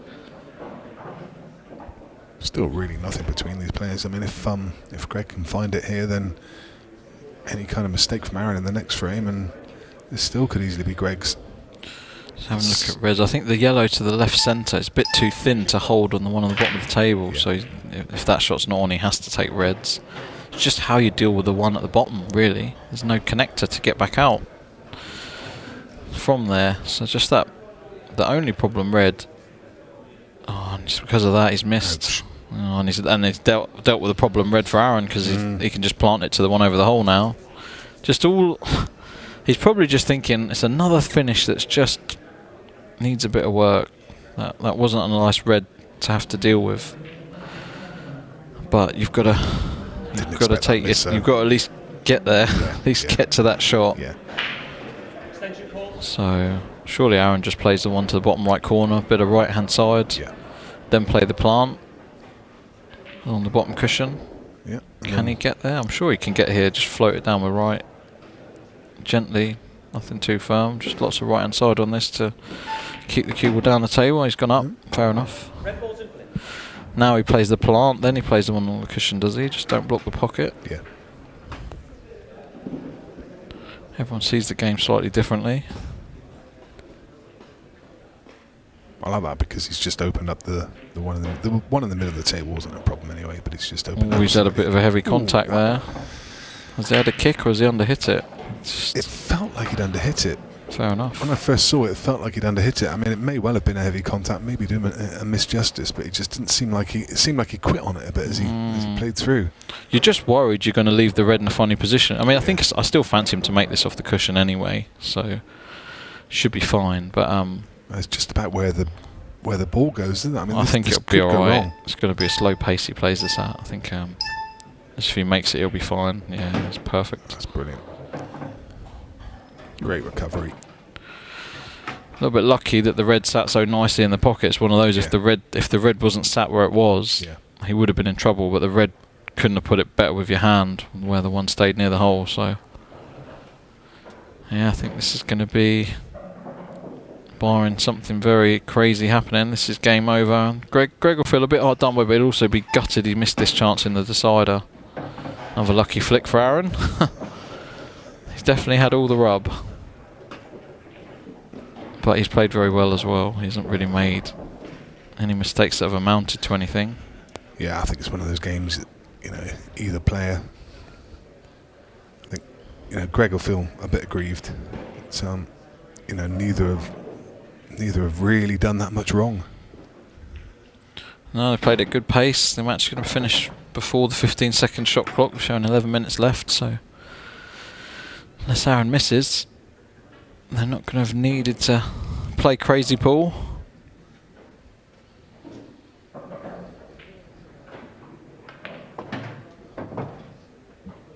Too sensitive, and he's perfect just to come through the 2 yellows in the middle of the table and leave the 8 ball to the bottom right corner. I think he was trying to land straighter on this to track straight down the table, just the way he reacted, but he's perfect here. Probably a little bit of nerves in there. He knows what a great opportunity this could be to lift the title, lift the trophy. Yeah, good deserving winner. Unlucky to Greg. Both have put on a great performance. Just the odd half little mistake here and there. Great stuff from Aaron Davis. And it's him that gets through into that semi-final. He will play John McAllister in his next match. It's another good performance from Greg Batten, but he just falls short. Yeah, it definitely adds to the quality with the likes of those guys come up. As we see Cormac getting us kicked off here, he's made a ball into the centre with that cut break that he always goes for. Yeah, he's been making that the yellow that you contact. He's been making that one a lot into the middle pocket. But the one thing I did notice about that break is he seemed to hit that at a lot more pace than I was watching him in play earlier. It's a very effective break. He's making a ball nearly every time. Yeah, and he's gone for his awkward ball here. I mean, this is the only real awkward ball he had, and he's landed perfect. He can just follow through and leave himself on the side rail here, and he's in pretty good shape. I'll put you on the spot, Stevie. Just continuing what we were talking about there. Can you pick a winner out of the players that are left? I think it's hard to look past Phil. Yeah. Just given the form he's in. Like, I mean, since probably September, October, Phil's probably been the best player on the tour. And he won 2 events last year. Like, he got to the semis of another one. So he's been in a ridiculously good form. But he's one of those players. If you look at the last 2 or 3 years, by his standards, it's probably been fairly quiet for him. Yeah, no, it has been. But he's really come to the fore now. I think he's just got used to I think it took him a while to get used to the whole ultimate setup and the change, and the match clock gets caught him out a few times. Yeah. None more obvious than when he played me in one of those events where his time foul pretty much cost him the match. But I think he's been in terrific form for the last couple of months. I think he's just sort of maybe thrown the whole thing out the window in terms of worrying about the clock and stuff like that. He's just getting down and playing his game. He seems a lot more comfortable. You're looking at it as we see Cormac cut through this finish. So it's a nice start for Cormac. Eagle-eyed referee Orich looking to make sure there was no foul, and there definitely wasn't. That's a nice clearance. It's a good break. They opened up, everything was there, but it was pretty clinical from Cormac. That yellow to the right corner, yeah, it's gone again. And these have come out lovely again. I mean, I think that yellow, he's made the same yellow in the first 2 breaks to the bottom corner. Yeah. It's almost like a straight plant. Yeah, in his earlier match, it's the ball that he was connecting was finding its way into the middle pocket, and I think that tends to be the ball you target. But, he's found another shot here in terms of like he knows that ball's going to go to the bottom, so he's playing that cut break with a lot more power than he was earlier. I think when you play it more gently, it keeps the yellow you contact on line to middle. Yeah, and I don't think he wanted to take these two up here No. first. I think he's came a bit loose. He wanted to be on one of the ones down the bottom, but still fine. He just needs to mind his work and pick the ball that he wants to use as his last ball to get onto. I think it's the one that's in the middle of the tree is going to be his last ball, and he can just go one cushion across. So he'll take the inside one of these, you would imagine, but I mean, he can use either, whichever one. It's hard to tell which is the best angle from the overhead, or from our angle, but yeah, that's what he's doing. So he's going to top through with a bit of run inside here. Oh. Well, this wouldn't be the obvious ball to get onto the 8. No, I definitely wouldn't have been going this way. He's not happy. He's got too much angle on this as well, which means he's really going to have to try and kill that cue ball. Playing off this bottom yellow, there's only so close that he can get to the. He's landed really good. It's a good break shot he's played. Yeah. But like you would imagine this is going to flick the red, and he can't get that close to the black. But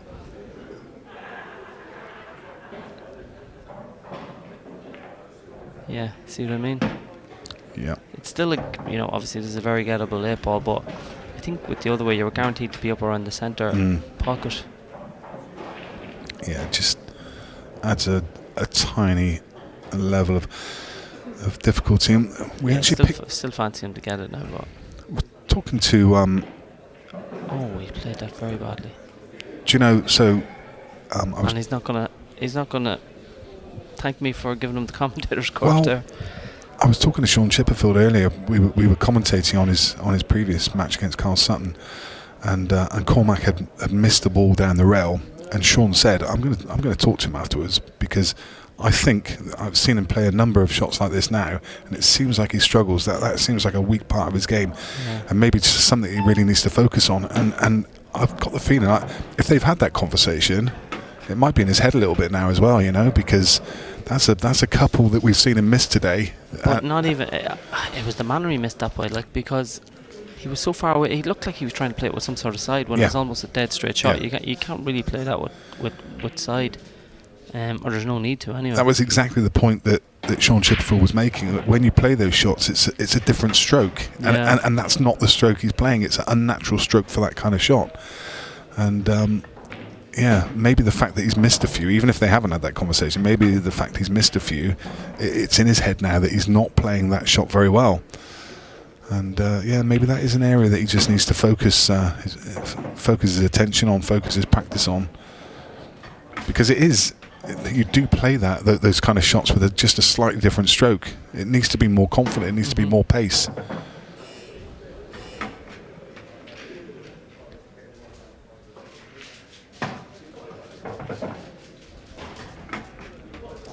Really fancied him to make that as well, though, didn't you? I mean, it was a very makeable 8 ball. Yeah, but kicking himself. Going back to what we were saying about tracking it off the wrong ball, it wasn't the correct ball to track it off. Well, I certainly don't think so anyway. Because actually, if he's near the middle pocket, that 8 really is then unmissable. Yeah. Dom will be relieved anyway. He'll be happy. I should say. Missed it. Yeah. So 2 frames to 1. All in the balance, and we could be looking back on that because 3-0, you're sort of in command of the match at that stage. And to be fair to Cormac, that was his best finish of the match as well, in the last frame. So, and he's got a red. He's made a ball, and they've come out look at absolutely these. Beautiful. He's got one little shot he needs to manage with the red over the centre. Thing is, Stevie, I mean, I was drawn to reds there, but the yellows could be okay as well. Oh, they're all clustered. Yeah, he's not, and he doesn't have one, so he can cannon this red out of the way here. No, he's not going to try and cannon it. So he'd love to be on the inside one of those two, but he's not on it. So that red does go to the corner. Yeah. Or maybe he is. Yeah, he looks like he is. Oh, he's perfect. It's fine, yeah. Dom will be fuming if he loses this one. After doing so well to get back into the match and get ahead and give himself the chance to win it. And What a roller coaster there. yeah, it's been a great match, I must say. Yeah. Really good, enjoyable match. Bit of a loose one there from Cormac, is it? He's coming out. He's leaving this awkward one as his last ball.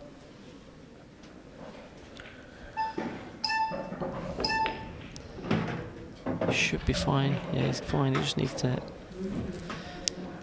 If you're not right behind that red, it becomes a difficult pot. Yeah, and he's good. He can just screw this back for the middle pocket. So, good shot required here. And he's got it. Lovely. Very nice.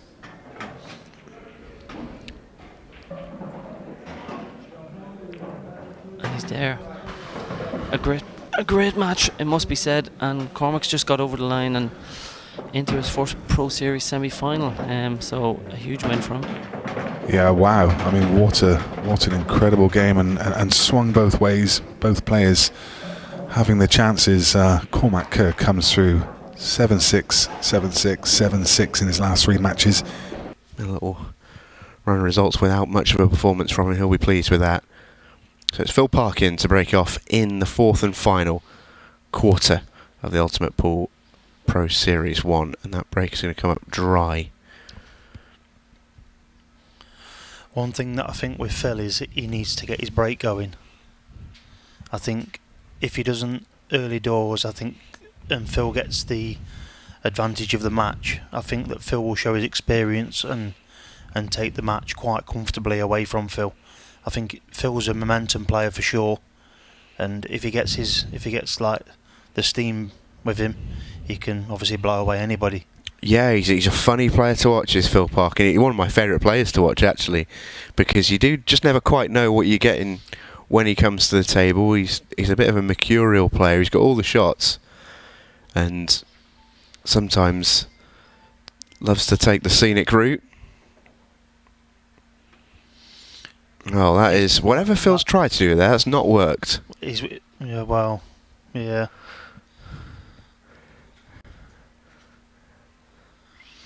I think there might be a case of just a safety shot here now. Actually, I think he might be able to pot the one in the middle pocket. Yeah, I think so. One to the left of the black.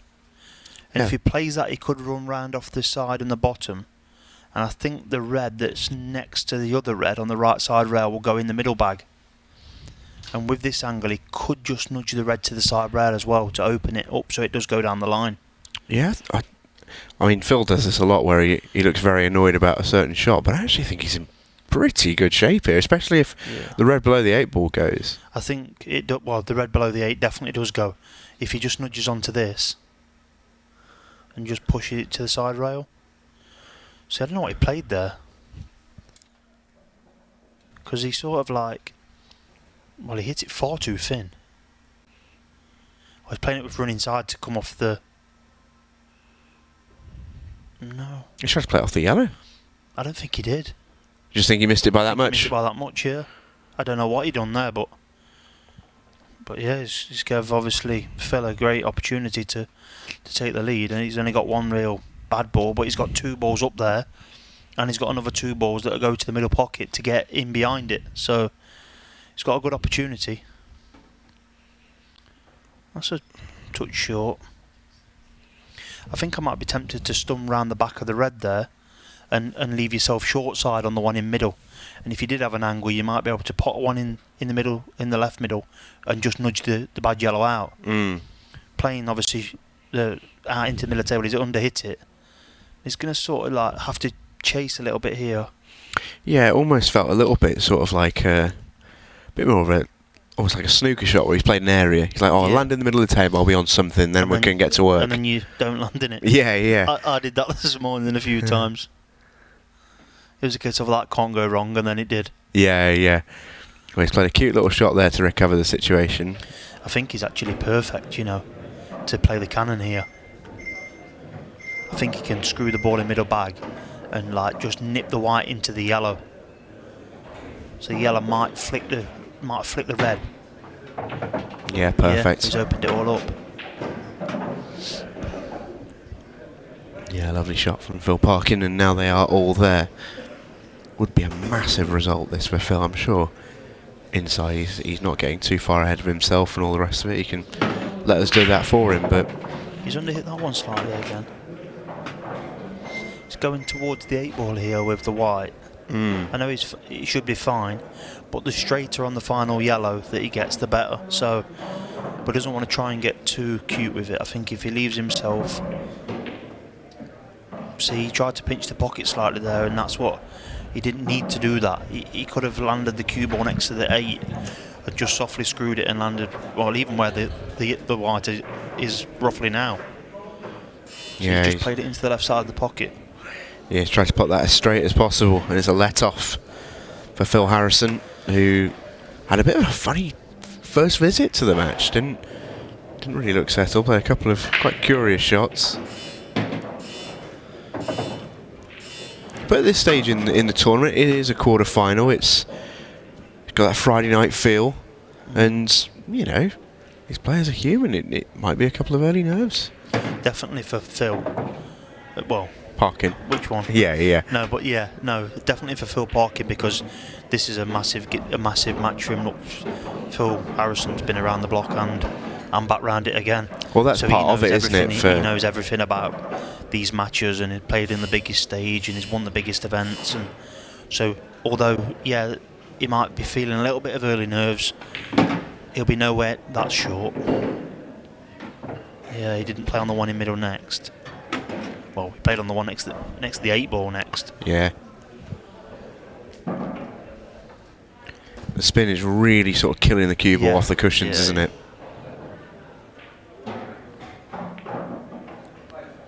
Yeah, it's good. Playing that well. But yeah, Phil Harrison's obviously done it hundreds of times. Yeah, and I think that's part of the appeal for Phil Parkin, if you like, because you know he's got an opportunity here, obviously, to get himself into a Pro Series semi-final, which is, you know, huge. But if you can do that by knocking out Phil Harrison on the way, I mean, that's a massive feather in your cap. But it's also a big bump in the road to get over, you know. So yeah, you have. This is a huge break for Phil Parkin, and he's made one, and he has to clear them. That's as good a split as you're going to get this weekend. I think that this could settle him down, or it could be an early match finisher, really. I know it's only 2-0, but the difference between 2-1 and 3-0 the wrong way is huge. Yeah, it is. And I think if Phil Parkin doesn't get out here, then he's going to really struggle in this match. He's such a fluent player. I love watching him play. I really Like, do. We're at 38 minutes 20 on the clock, so he's overhit that. And I think he might be in trouble there. Can he just catch the right side of the ball? Well, that tells you the answer, doesn't it? Yeah, but is it touching ball? If it's touching ball, he can play directly into the black, can't he? And play the free ball plant. Yes, good point. If it's not touching ball, well, it's not touching. Oh no, he's done. That'll do it. There's no way. The only way I can actually see something here is if it comes off the bolt rail. Do you think you can you get through to the right side of the red below the 8 and flick off? No, he can't. Oh. That's what my first instinct was. He's playing the treble here. It's going to slip. Oh, well, it feels like a big moment. That you mentioned earlier on, it could be such an important frame. And if Phil can't get himself settled and into the match, Phil Harrison can, well, he's the sort of player who can very quickly take a game away from you. I think then personally he should have gone off the bolt rail, only because I know the red's on the left side of the pocket, but if he hits it, look what he's going to leave for Phil if the cue ball's next to the red over the bottom bag. Yeah, and it almost gives him two chances as well, because if he hits it direct, it's in, and if he misses it by a bit, he's got a bit of side cushion help as well. That's it. Whereas one rail, you can judge the slide more, you can have two rails. So because it's slipped off a second rail, it's come lower the red. Whereas off one rail, it wouldn't have done that. So we had a lot more control playing off one cushion. Yeah, agreed. I mean, splitting hairs, I know, but that shot was so careless to land him where he landed. 100%, because he only had a rolling middle, really. He could have hit it like as hard as a break, and he'd have been okay. Because even if he'd have nudged the red that he was parked next to, he was okay. Just don't land where you did. Yeah, it was about the only spot on the table he could have landed in trouble. That'll go back to, again, where he'll think, oh, nothing can go wrong there. And he's played the shot and he's got down there and it's like, wow, how's that gone wrong? But, yeah, 3-0 to Phil, by the looks of it.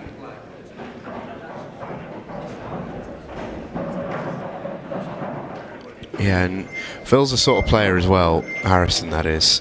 He'll torture you. Yeah, I was just... That's what he'll do. Yeah. It's brutal to be in Phil Parkin's shoes right now, because Phil has got drop-ins here. And I don't mean this as criticism, because I think Phil Harrison is one of the greatest players to have ever played this game, but he will always play the same way, and it's a credit to him, it's a testament to him. He'll always treat the balls professionally, always have exactly the same methods on each shot. But look at this, he's landed slightly out of position, and it's like he's snookered on the black. He's still fine, but this is brutal to be in Parkin's shoes right now. He's only got to pull it back 6 inches, 8 inches, if that. It's chronic, isn't it? It must be savage to sort of part with. But Phil's such an incredibly nice person that, it's not deliberate. It's just how he plays. Doesn't make it any easier to deal with, though. I'm sure you've had your fair share of run-ins down the years. I've played Phil that many times that I've forgot how many times we've played.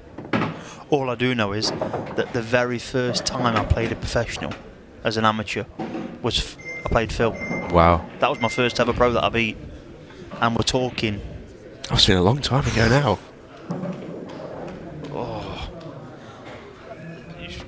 A long time.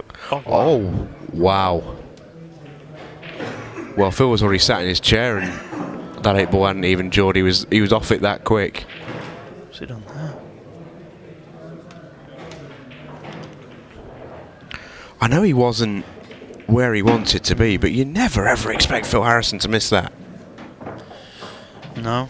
That's an aberration. Massive reprieve. Oh. And what could this do for Phil Parkin? Well, the next break now is big for Phil Harrison. Because he's thinking, should be 3-0 breaking to go 4-0. Could potentially next shot be 3-2 down. If he dry breaks. What a funny old game. You'd have put your life on Phil making it 3-0 there.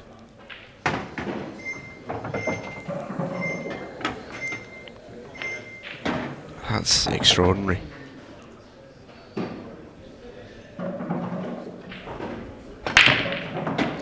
Nice. Of course, it is a little bit. Football didn't begin in 1992. John McAllister and Aaron Davies have played a world final together, for example, but in ultimate pool terms, would be a first pro final.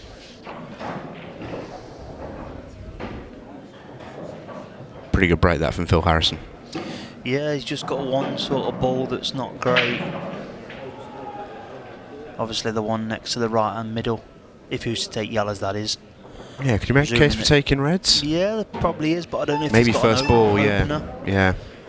I don't think he does. I think if he takes, and then obviously he's going away from these two together, unless that one goes into the middle pocket that's closest to the 8. Oh, wow. Well, that'll do. That was the camera playing tricks again. Yeah. I didn't think that went past there. No, the needle stuff for Phil Harrison, but he is in on reds. Reds would always be the choice if you had ball in hand.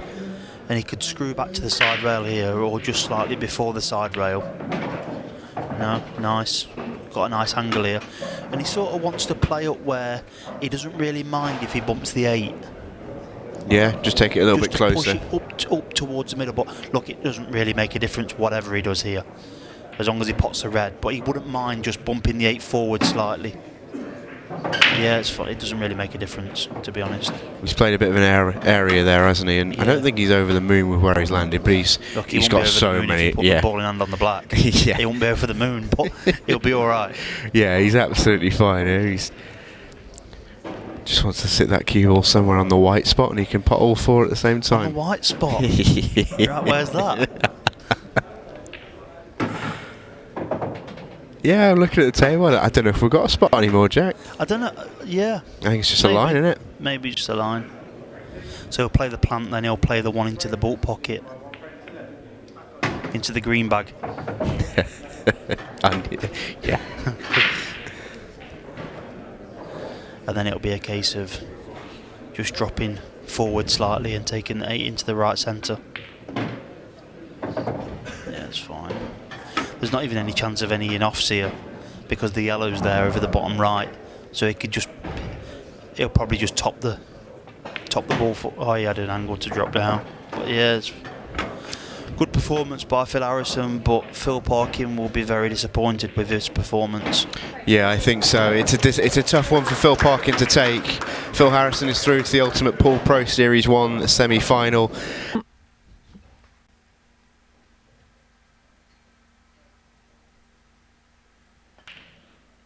And he doesn't.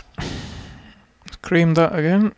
So he has carried on his breaking form, and at first glance the yellows look alright. I didn't see any clusters. No, he's hit that really well, hasn't he? To play with that much pace and get the cue ball absolutely flush to the front ball. Yeah, I think that's what you would call a really nicely timed break. He didn't overhit it. It was just more timing. Yeah, I think that is what all the good breaks share. It's tempting when you just look at them for the first time to think the guys are just smashing them hard, but actually it's way more about the timing. Yeah, I mean, even like that break there is probably more well known for someone like Jack. That's like Jack's break into what John's done there, and every time Jack speaks about his break, he says he's like hitting them at 40% or something. You know, but when you see it, you're thinking that he's actually hitting them so hard, but it's all timing. Yeah, it's such a difficult thing to achieve. We were talking about Stevie Dempsey's break last night and noting how far he draws the cue back, and obviously that helps to get the acceleration, but it's also really hard to time it if you have that long a backswing. Yeah.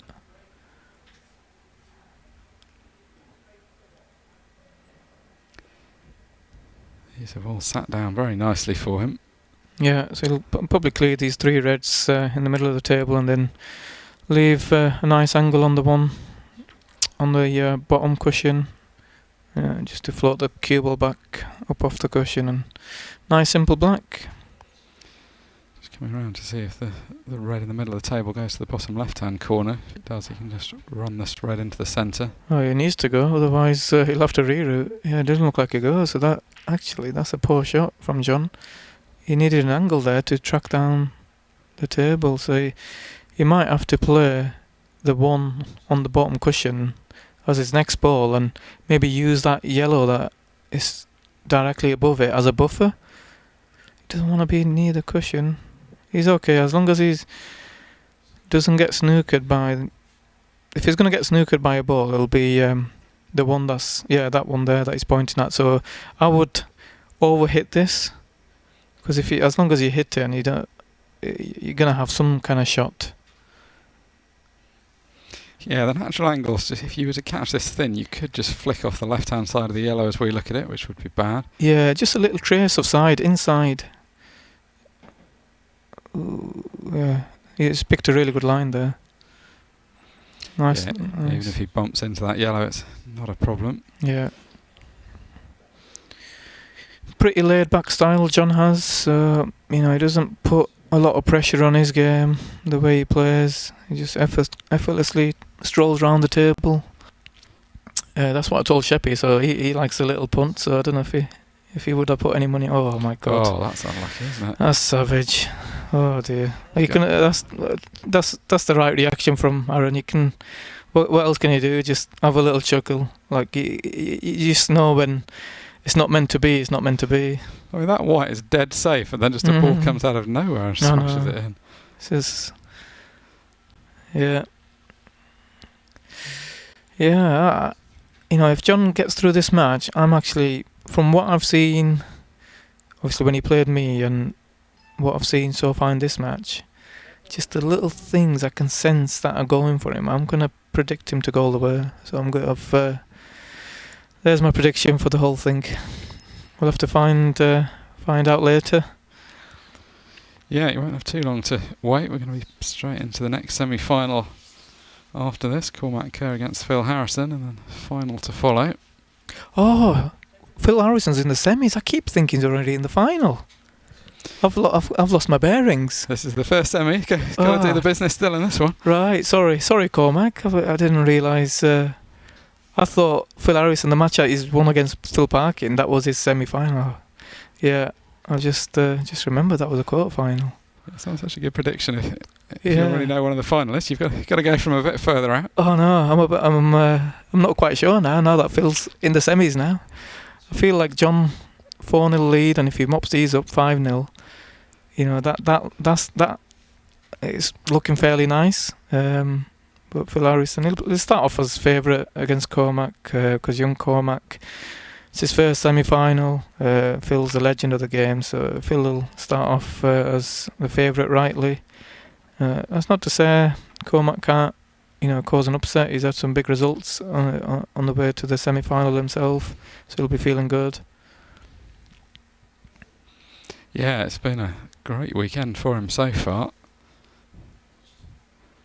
You'd say of the players we've seen most of this weekend, John McAllister and Phil Harrison probably have been playing the best, as is borne out by their results. Yeah, he's got a lovely shot here. He's got a natural angle to leave the cue ball exactly where the yellow is, and then he can play on the one on the cushion. This is all but done, I think, as long as he doesn't leave himself awkward on the one on the cushion. Maybe bridging over the black or something like that. But I think he'll leave himself plumb. He's just playing too good to. Yeah, that's fine. Just screw it back to just above where the cue ball is now. Yeah, that's pretty ideal, isn't it? You just wanted a little bit of angle to get the cue ball away from the cushion. Yeah. Could have had an inch or more angle, but that's pretty good. Got a fairly routine shot now. Yeah, looking like 5-0, and poor Aaron's not really had much of a go in this match. He had the first chance of the match, didn't quite get the cannon that he wanted, and being a passenger after that. Yeah, it's pretty relentless, isn't it? Yeah. I mean, Aaron may well feel that he's free-rolling this tournament a bit, because in his first match... Yeah, definitely. At this stage, even in the first round, it was a bit of a bloodbath. Just look at all the upsets yesterday. Yeah, it's incredible the way some of those matches played out as well. All those top seeds going, and several of them were in positions where they looked to have it all covered, and then something happened that you weren't expecting. I'll call the police. That's the first dry break I've seen from John. Obviously, I'm talking about my match. He never had one dry break, and then all his breaks against Aaron so far have been his potted balls. So this is a really good layout for Aaron to get one frame on the board. Yeah, this is what he needs to do. Going 6-0 behind would be a real disaster. 5-0 still pretty tough, but you've got to start the comeback somewhere. Yeah. Yeah, the thing is, it'll be easy for him to mount a comeback, knowing that he's not really done much wrong. So, when you're 5-0 down and you've missed 2 or 3 chances, it's a lot harder to come back when you're in that kind of situation. But because it's been more down to John playing the way he has to build this 5-0 lead, Aaron will still be feeling good about his game. He'll look back at his previous results, the way he's played to get to the semi. So it just all depends on whether he gets the chances. It's the first chance he's had on John's break. It's not the way he's breaking. It's not easy for that to happen. He's quite a level-headed guy as well. He doesn't feel like somebody that's going to get too distressed by being a few frames behind. He's just going to play his own game. Yeah, again, he's obviously experienced campaigner, even though he's fairly young. He's been around for a while. He wants to be playing on the... yeah, that's alright. He'll probably play on the yellow over the left middle as his last ball now.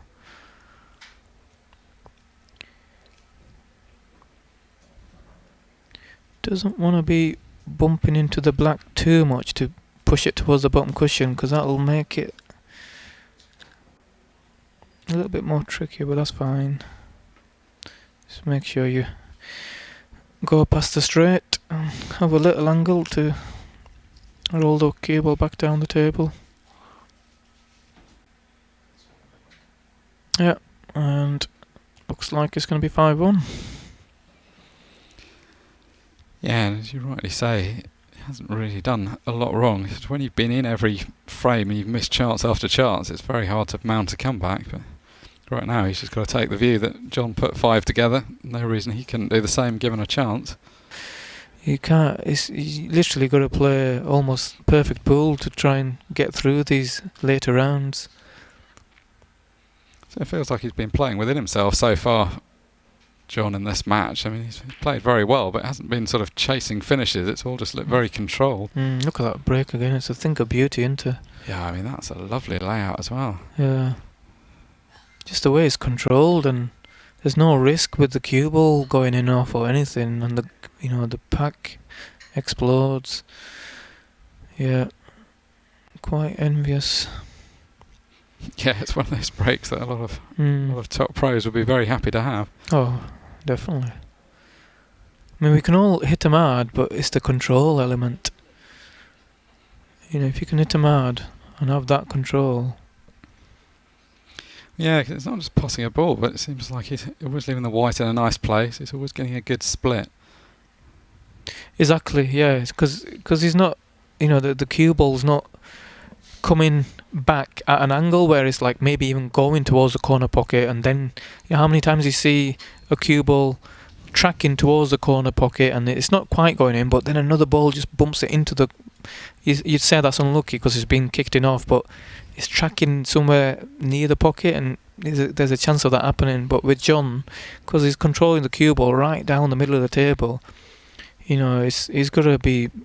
You need to be really unlucky to going off. Very unlucky case needs to happen.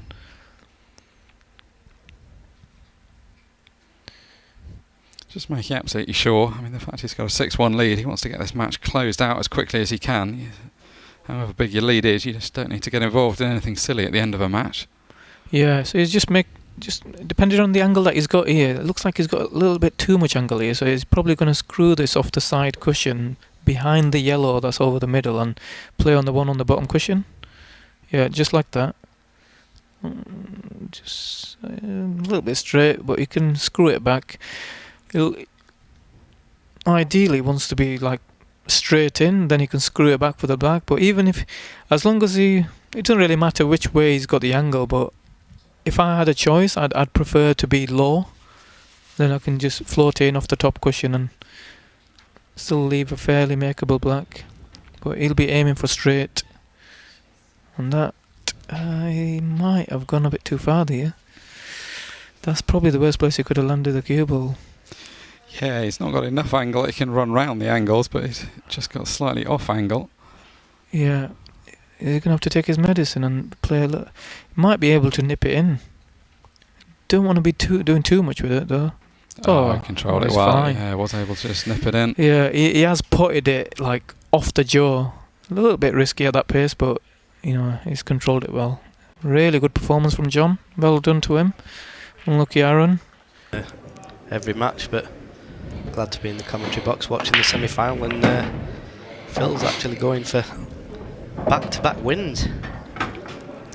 Well, he just keeps going and going and going, doesn't he? Playing well. I mean, he's in the over 50s on the mini series, and I'm sure a lot of the players are delighted that he's joined that last year, and just an incredibly talented player. But this young man, well, the young fella from Ireland, he's had a few fight backs today, and yesterday he's been up against it, but he's been superb.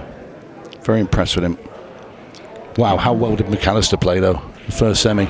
Yeah, he played brilliant, and John's been playing well for quite some time, and it's very difficult to beat. He's got a great cut break and also a great front on hard break. So looking at the table here, Cormac decided to go for reds, which obviously because of the 8 ball being tied up at the top of the table, needs to be a little bit careful. He could do with potting the red in the top right hand corner pocket here. Well, the red must pass the yellow, otherwise he'll be taking it now. Oh, I think he had a kick there. cue ball stopped dead.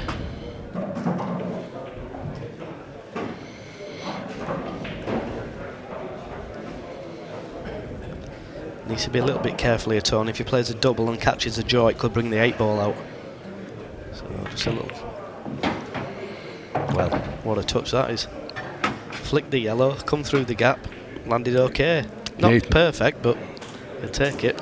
Yeah, it could have been a lot worse, that's for sure. Yeah, and it's really important that Cormac gets off to a good start against Phil, because you know what you're going to get with Phil, and what a great shot he's played there.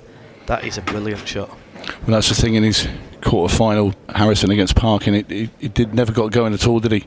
7-1. It was done in the blink of an eye. But this is a great start from Cormac Kerr.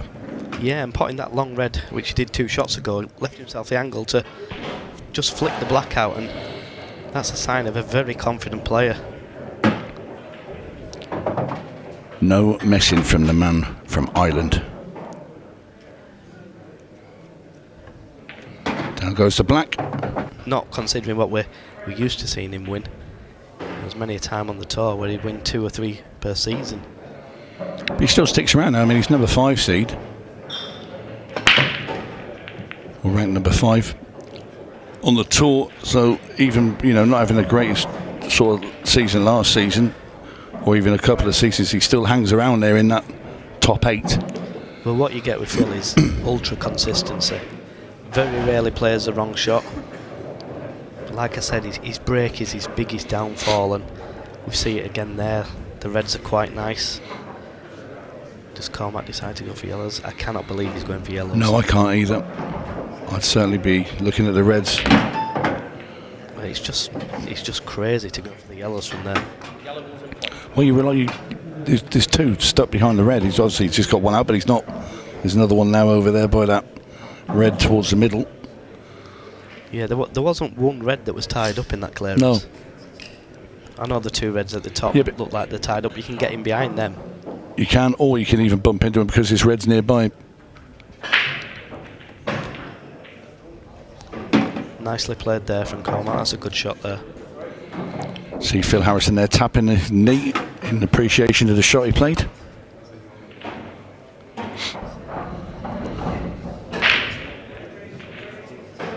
Does he screw back and play the yellow in the same pocket? Ooh. A little bit too far. What do you think he's going to do? Is he just leaving this dodgy yellow over on the left to play a double Chris? I think he can try and get it out here, but he had the option after his first shot to bring it out, because he landed in a similar position. I don't think he's got the angle, to be honest. Yeah, he tried to force the angle, and all that's come about because he took yellows. Yeah. If he takes reds, I think he clears up. He certainly gives himself a better chance of clearing up if he takes the reds.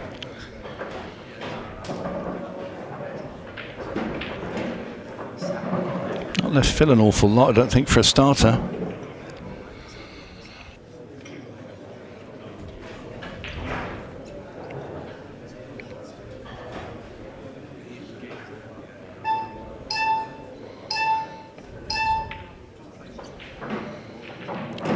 They're the wily farmer there that puts Kerr in trouble.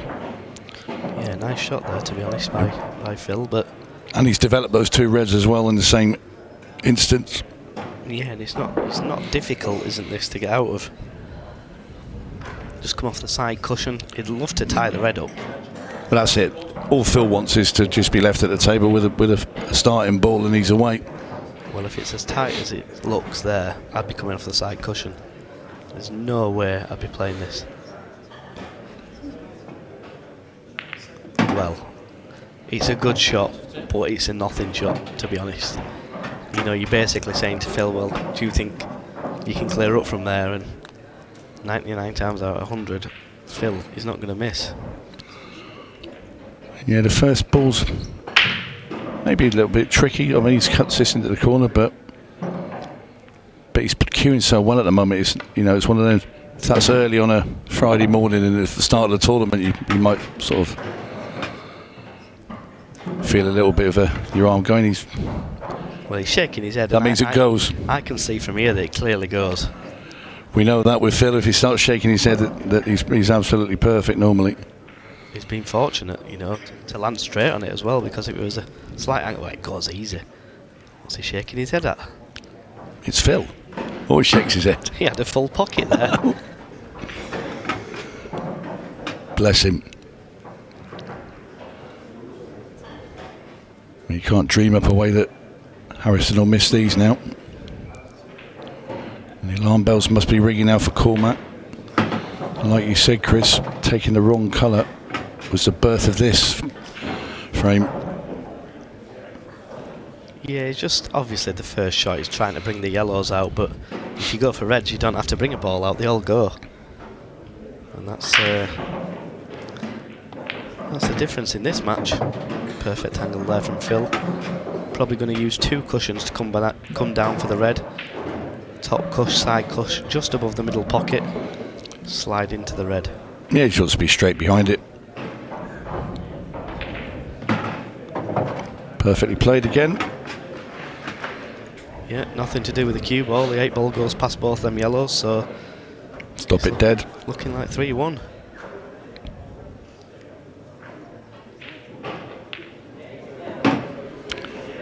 Clinical as always, Harrison.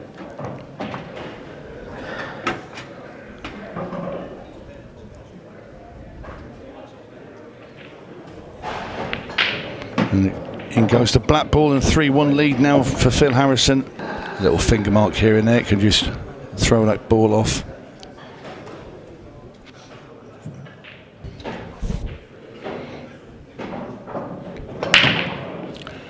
Again, the split, he's got a ball, but there's just no explosion from the pack.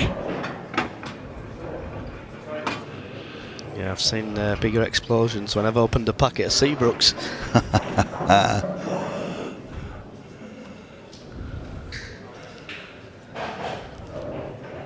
We've seen him do it earlier, is pull out a finish when it's been a bit tight and dodgy like this, and he's going to have to repeat that.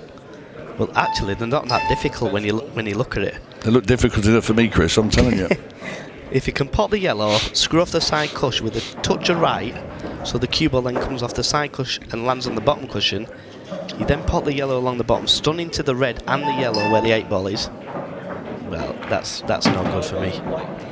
If he stuns that to the bottom cushion, he plays the yellow, hits the red and the yellow at the same time, they split and everything's there. Because you're guaranteed to be on the other yellow.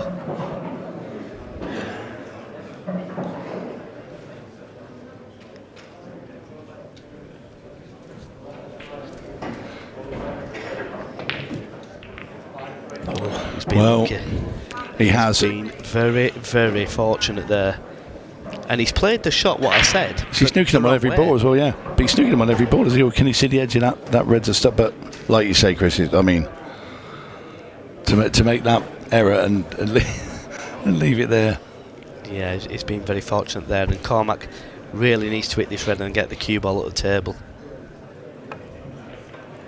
Well, you've got to hit a red, Cormac. That is a cardinal sin right there. Well, you can't believe that. He can't believe it as well. You see the expression on his face. How have he's gone through that gap, he's thinking, but... Yeah, he's been very lucky there as Phil. I mean, he's looking at what to do here, and for me, just pot the yellow at where the cue ball is now. Yeah. You can play this in the middle, just stun the red out of the way. Nice and easy. Well... That's not ideal. That's not a good shot. I'm not sure I'd have played it that way, Tony. I know he's at the table, I know he's in the semi-final, and I know he's a great player, so I'm not really going to question him, but for me he pots the yellow to where the left of the table and just flicks the other yellow away and he's guaranteed. I think he's just trying that a little bit too hard. I think this goes in the top, you know. He's been lucky again here. He certainly didn't play for this one. Well, short once more. Well, he's going at the top again. More difficult by the minute. You may actually see Phil playing the yellow in the top left-hand corner pocket rather than the bottom left-hand corner. So I'm not quite sure he can get the angle to get on it.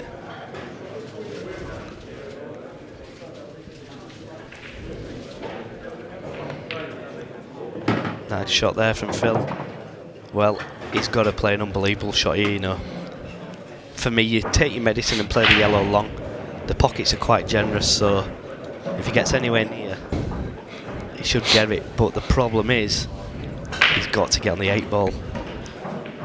He really needs to land dead straight on this yellow.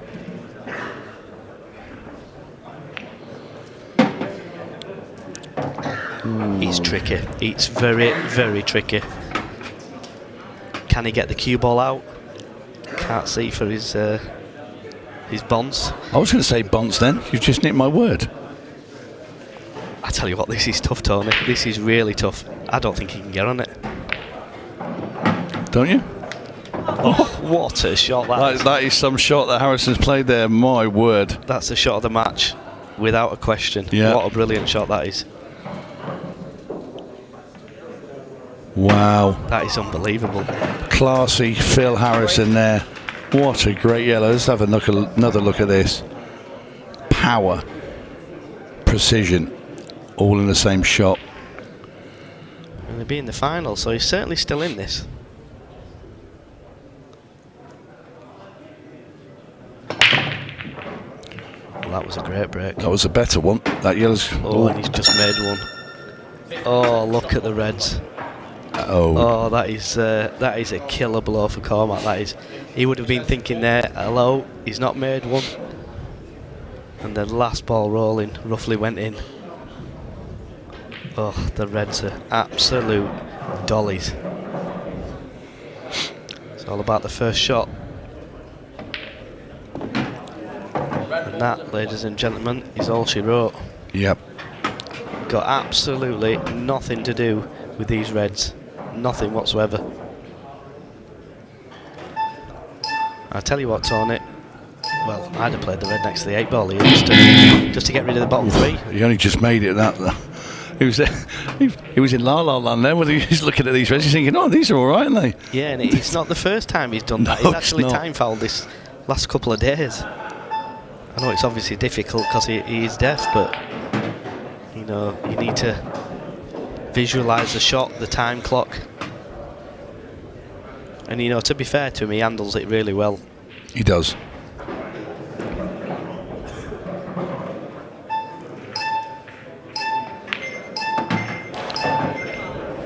And that is it. Phil Harrison will not miss from here. I would put my life on it.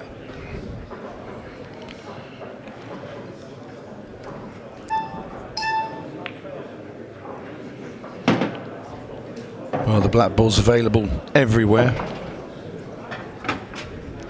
Yeah, what a break to have there for Tony. That was Well, absolute. we said about his break earlier, and it had been poor most of the match, but he saved the best one till last. He certainly did. And Phil Harrison is going to be in another final. There goes the black. Harrison gets over the line. He beats Cormac 7 frames to 5, and incredible. God, that break is good. Yeah, he deserved a ball there. And he's got one. And I was going to say he's got a good split, and then I caught the yellow at the bottom right. Yep. And I'm not sure it is. He spotted it at the same time as you did, Stephen. Yeah. So you look at the top of the table, you think, oh, yellows are gone. And then you see the one at the bottom right, and it's a problem. And reds are probably going to be the ball, but has he got an opening shot? I'm not sure. Well, the long plant. Long plant. Has to be reds. Played it well. Yeah, he'll take that all day. Thank you very much. Had a good conversation with after the World Masters win last year with Declan Brennan after he took out a brilliant finish in the final frame against Tom Cousins, and you might remember it, those who saw it, it involved a really, really amazing skill shot he played as his first shot in the Hill decider. And I remember talking to Declan about it and asking him about it, and he said an answer that I remembered really well, because it just showed how the players at the very, very elite level think, and they don't fear missing it. What? It's the right shot. I'm in the final. I'm here on merit. It's the right shot. I've got to take it on. If I don't get it, I don't get it. I don't deserve to win, but I've got to go for it. That's the mentality you have to have in finals. You can't play it safe. No. John wasn't going to play that safe there. He had the opportunity to go. I'm a firm believer in taking the game to your opponent anyway. You know, no shrinking violets and all of that. Well, don't leave yourself wishing you'd done more. No. No, I'm always going down all guns blazing. That's for sure. On and off the table. Oh, no, yeah.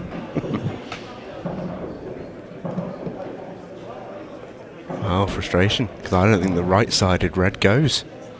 But he can just. I mean, it's playing it with the right hand side, but just top it through the right hand side off that top rail. I know what he's worried about. He's worried about this. You can get a little skid off the rail and it doesn't come back. You know, it doesn't check enough and it'll come a little bit wide, but you still have to play it. He's looking at coming round, I think. Well, he could do. I mean, but you've got the yellow on that left hand rail. Plays big. If you don't play that one right, no, he goes, doesn't it? No, they both go. What were you so worried about, John? I wouldn't want to be there though, just bridging over that yellow. I'd have liked to been away from that. He's a tall man though, John McAllister. I think he'll be able to get to the centre of the cue ball here. It's not that, it's just having the angle just to come down towards the black ball, Stephen. That's what he wanted to do. See there, he's only been able to come a couple of inches. If he had a bit of angle, he'd been near enough to the right to the blue spot, or around that sort of area, which is just then it's a tap-in. I mean, he's not going to miss this, but just a bit further away than he'd have liked. Heart of the pocket, never in doubt. Absolutely. He's hanging in he's got a great habit of hanging in matches, Phil Harrison. But as Pro Series 1 goes into the final furlong, it is John McAllister who's going to get the chance to take a 2-frame lead. But again, it's a decent break, so there's a good split there. He's putting a bit more into it on his swing at the break. Yeah, but I'm not sure what he's left again, Tony. I think there's a few breaks we've had now where they've been objectively good breaks, but just the split is a bit smelly. Yeah. Can you get to the red at the top rail and try and play it towards the yellow and red over the bag there? I mean, there's two ways you can play. Either the planter could come off the red and hit into the yellow to knock the red in. Oh, there's your answer. That was a tough shot. That was a really tough shot. Well, Phil's got the opportunity now because that red that he's nearest to there will definitely go into that gap and pot the red. So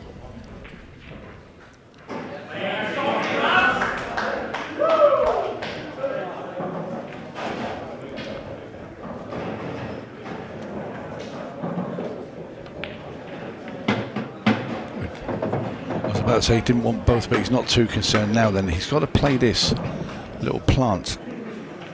He's going to have to play it so he brushes the first yellow he's about to strike. It's got to brush off the yellow and just come out so he can have that available into that corner. Two ways again he can play. He can play into the gap between the cushion and the red and skip it out that way. We'll play it into the cushion first. I think he's going to play into the gap. He's played that well. For me, he's got to take the red at the top of the table now as well. It's a little cut into the corner, but he needs to leave those 3 reds at the bottom till last so he can manoeuvre around those to get towards the 8 ball. Just wants to bring the cue ball back to basically where he is now.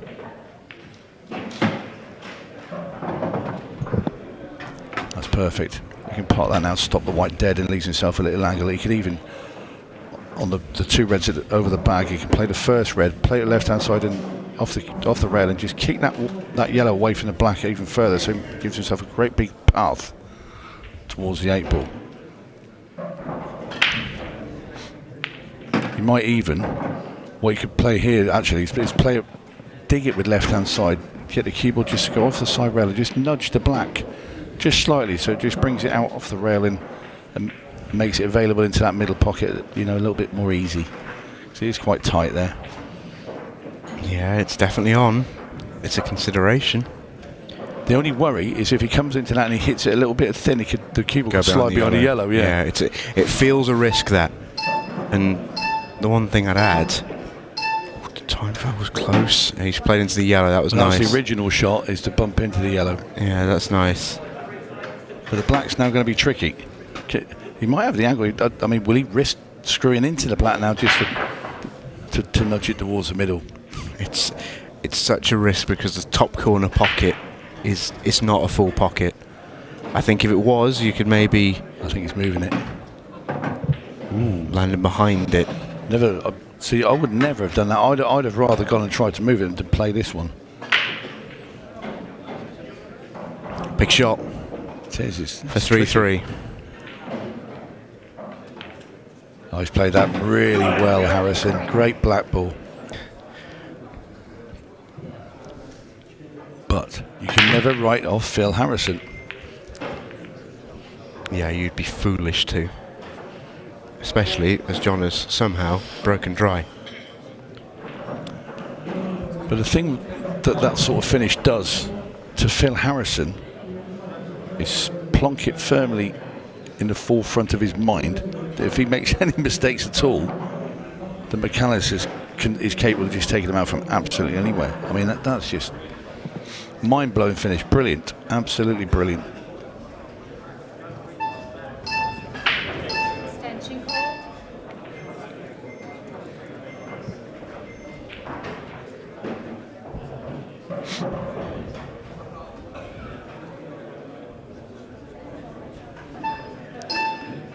Such a big frame now, this for Harrison. So we can see we're steering into the last 10 minutes on the match clock.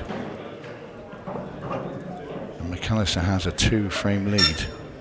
So this frame here becomes, I think, very, very big indeed.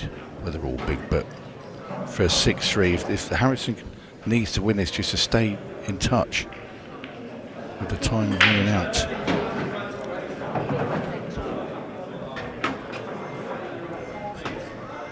Here we are then. 15 seconds a shot.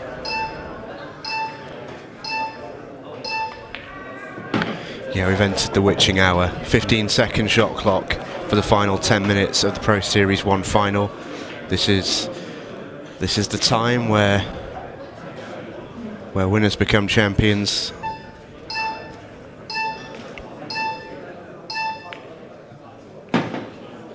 That's okay, I think. He still needs to move that red though. The one just to the left of the cue ball. Yeah, and he's not got the time to figure it out. Oh, I tell you what an effort. It's some effort. He deserved a little bit more. I just wonder if he's got some creative double to play here, Phil Harrison. He is one of the best ever at a double. Oh, it wasn't far away. It was not far away. But John McAllister can break the back of the match here. He can. And he hasn't got to, well, I'll say he hasn't got to gallop about, but... Well, this is the only question mark for me. We've seen John play so well today. He's barely even seen the 15-second shot clock, and it's something I know he struggled to adapt to in his first season as an Ultimate Pool Pro. He's been putting in plenty of time. He's been getting that practice in. He's been growing through the year, and in this, his first tournament of 2024, the training wheels are off, and it's now time to see if he can finish the job under the toughest circumstances.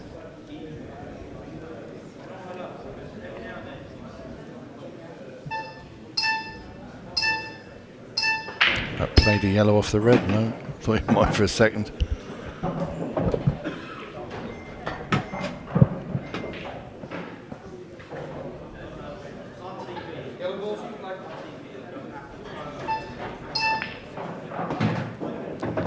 He's going about his business. Still looking rather calm, cool and collected. He's got a fabulous temperament as John. He never gets too carried away.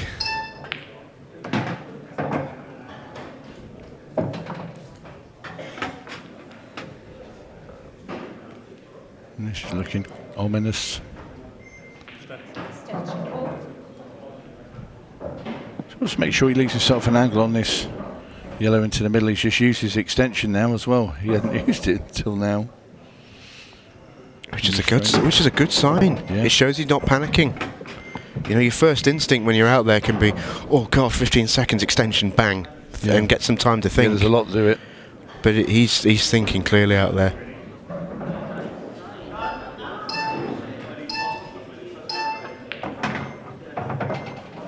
Well, he's played to leave himself a double. Well, double back into the middle. We've seen a few doubles in this final already. John McAllister attempted quite a few of them. This one's pretty straightforward, really. Nothing to do with the cue ball, just guide it back into the middle and in it goes. And it's there. You can see the loved ones in his corner. It's more nervous for them than it is for John McAllister, that is for sure. But that's a lovely shot. See Daniel's hands over his face. It's horrible to watch. I love Jeff's reaction. He's so stoic in that corner. He's seen it all. Everyone has got their eyes on this. It's standing room only. Phil Harrison has 2 minutes and 22 seconds, of which the clock will be ticking, and needs one frame to tie it up, 2 to win. At this point, neither player will get to 8. Desperate for a ball. Desperate for a ball. He's not going to get one. And it's gone a little bit ugly. And this is manna from heaven for John McAllister.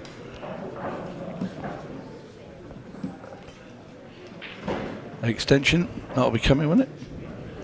Well, I wonder if he can do some quick maths here, because he's got 1, 2, 3, 4, 5 open yellows, 15 seconds of yellow. He can take the game away, but it looks like he's looking at reds. He is. Well, he's tied up Phil's yellow up there. That's one thing. I'll be potting, like you say, as many reds as I could now, and just leave that one at the top of the table and take pretty much 14 seconds to knock them all in. If you hear the beeps on every shot, John McAllister will be happy. He just needs to stay at the table. If he stays at the table, he's champion. But he cannot allow Phil enough time to come back. Keep an eye on that clock at the bottom of the screen. It is so important. Oh, he's going game. He's going for it. He goes in that top right-hand corner. Well, this would be a clutch way to do it, wouldn't it? Yeah. Because if you weren't running, if you were purely focusing on the clock, you wouldn't go near this red. But John McAllister wants to win it in style, and he's going to miss. And Phil Harrison has himself 54 seconds. Will that prove to be costly? Will that prove to be costly? It's not all over for Phil. He's got options. Oh, he tried to nudge the 2 yellows apart. Could he play the cut plant into the middle and screw the cue ball into the red at the top? We've ticked past 30 seconds. What a shot on that red. 25 seconds. Can Phil Harrison force a 6 red shootout? Oh, that's an incredible pot. It's an unbelievable pot, but I think he's going to run out of time. The cue ball's not helping him, but not stopping. Well, here we go.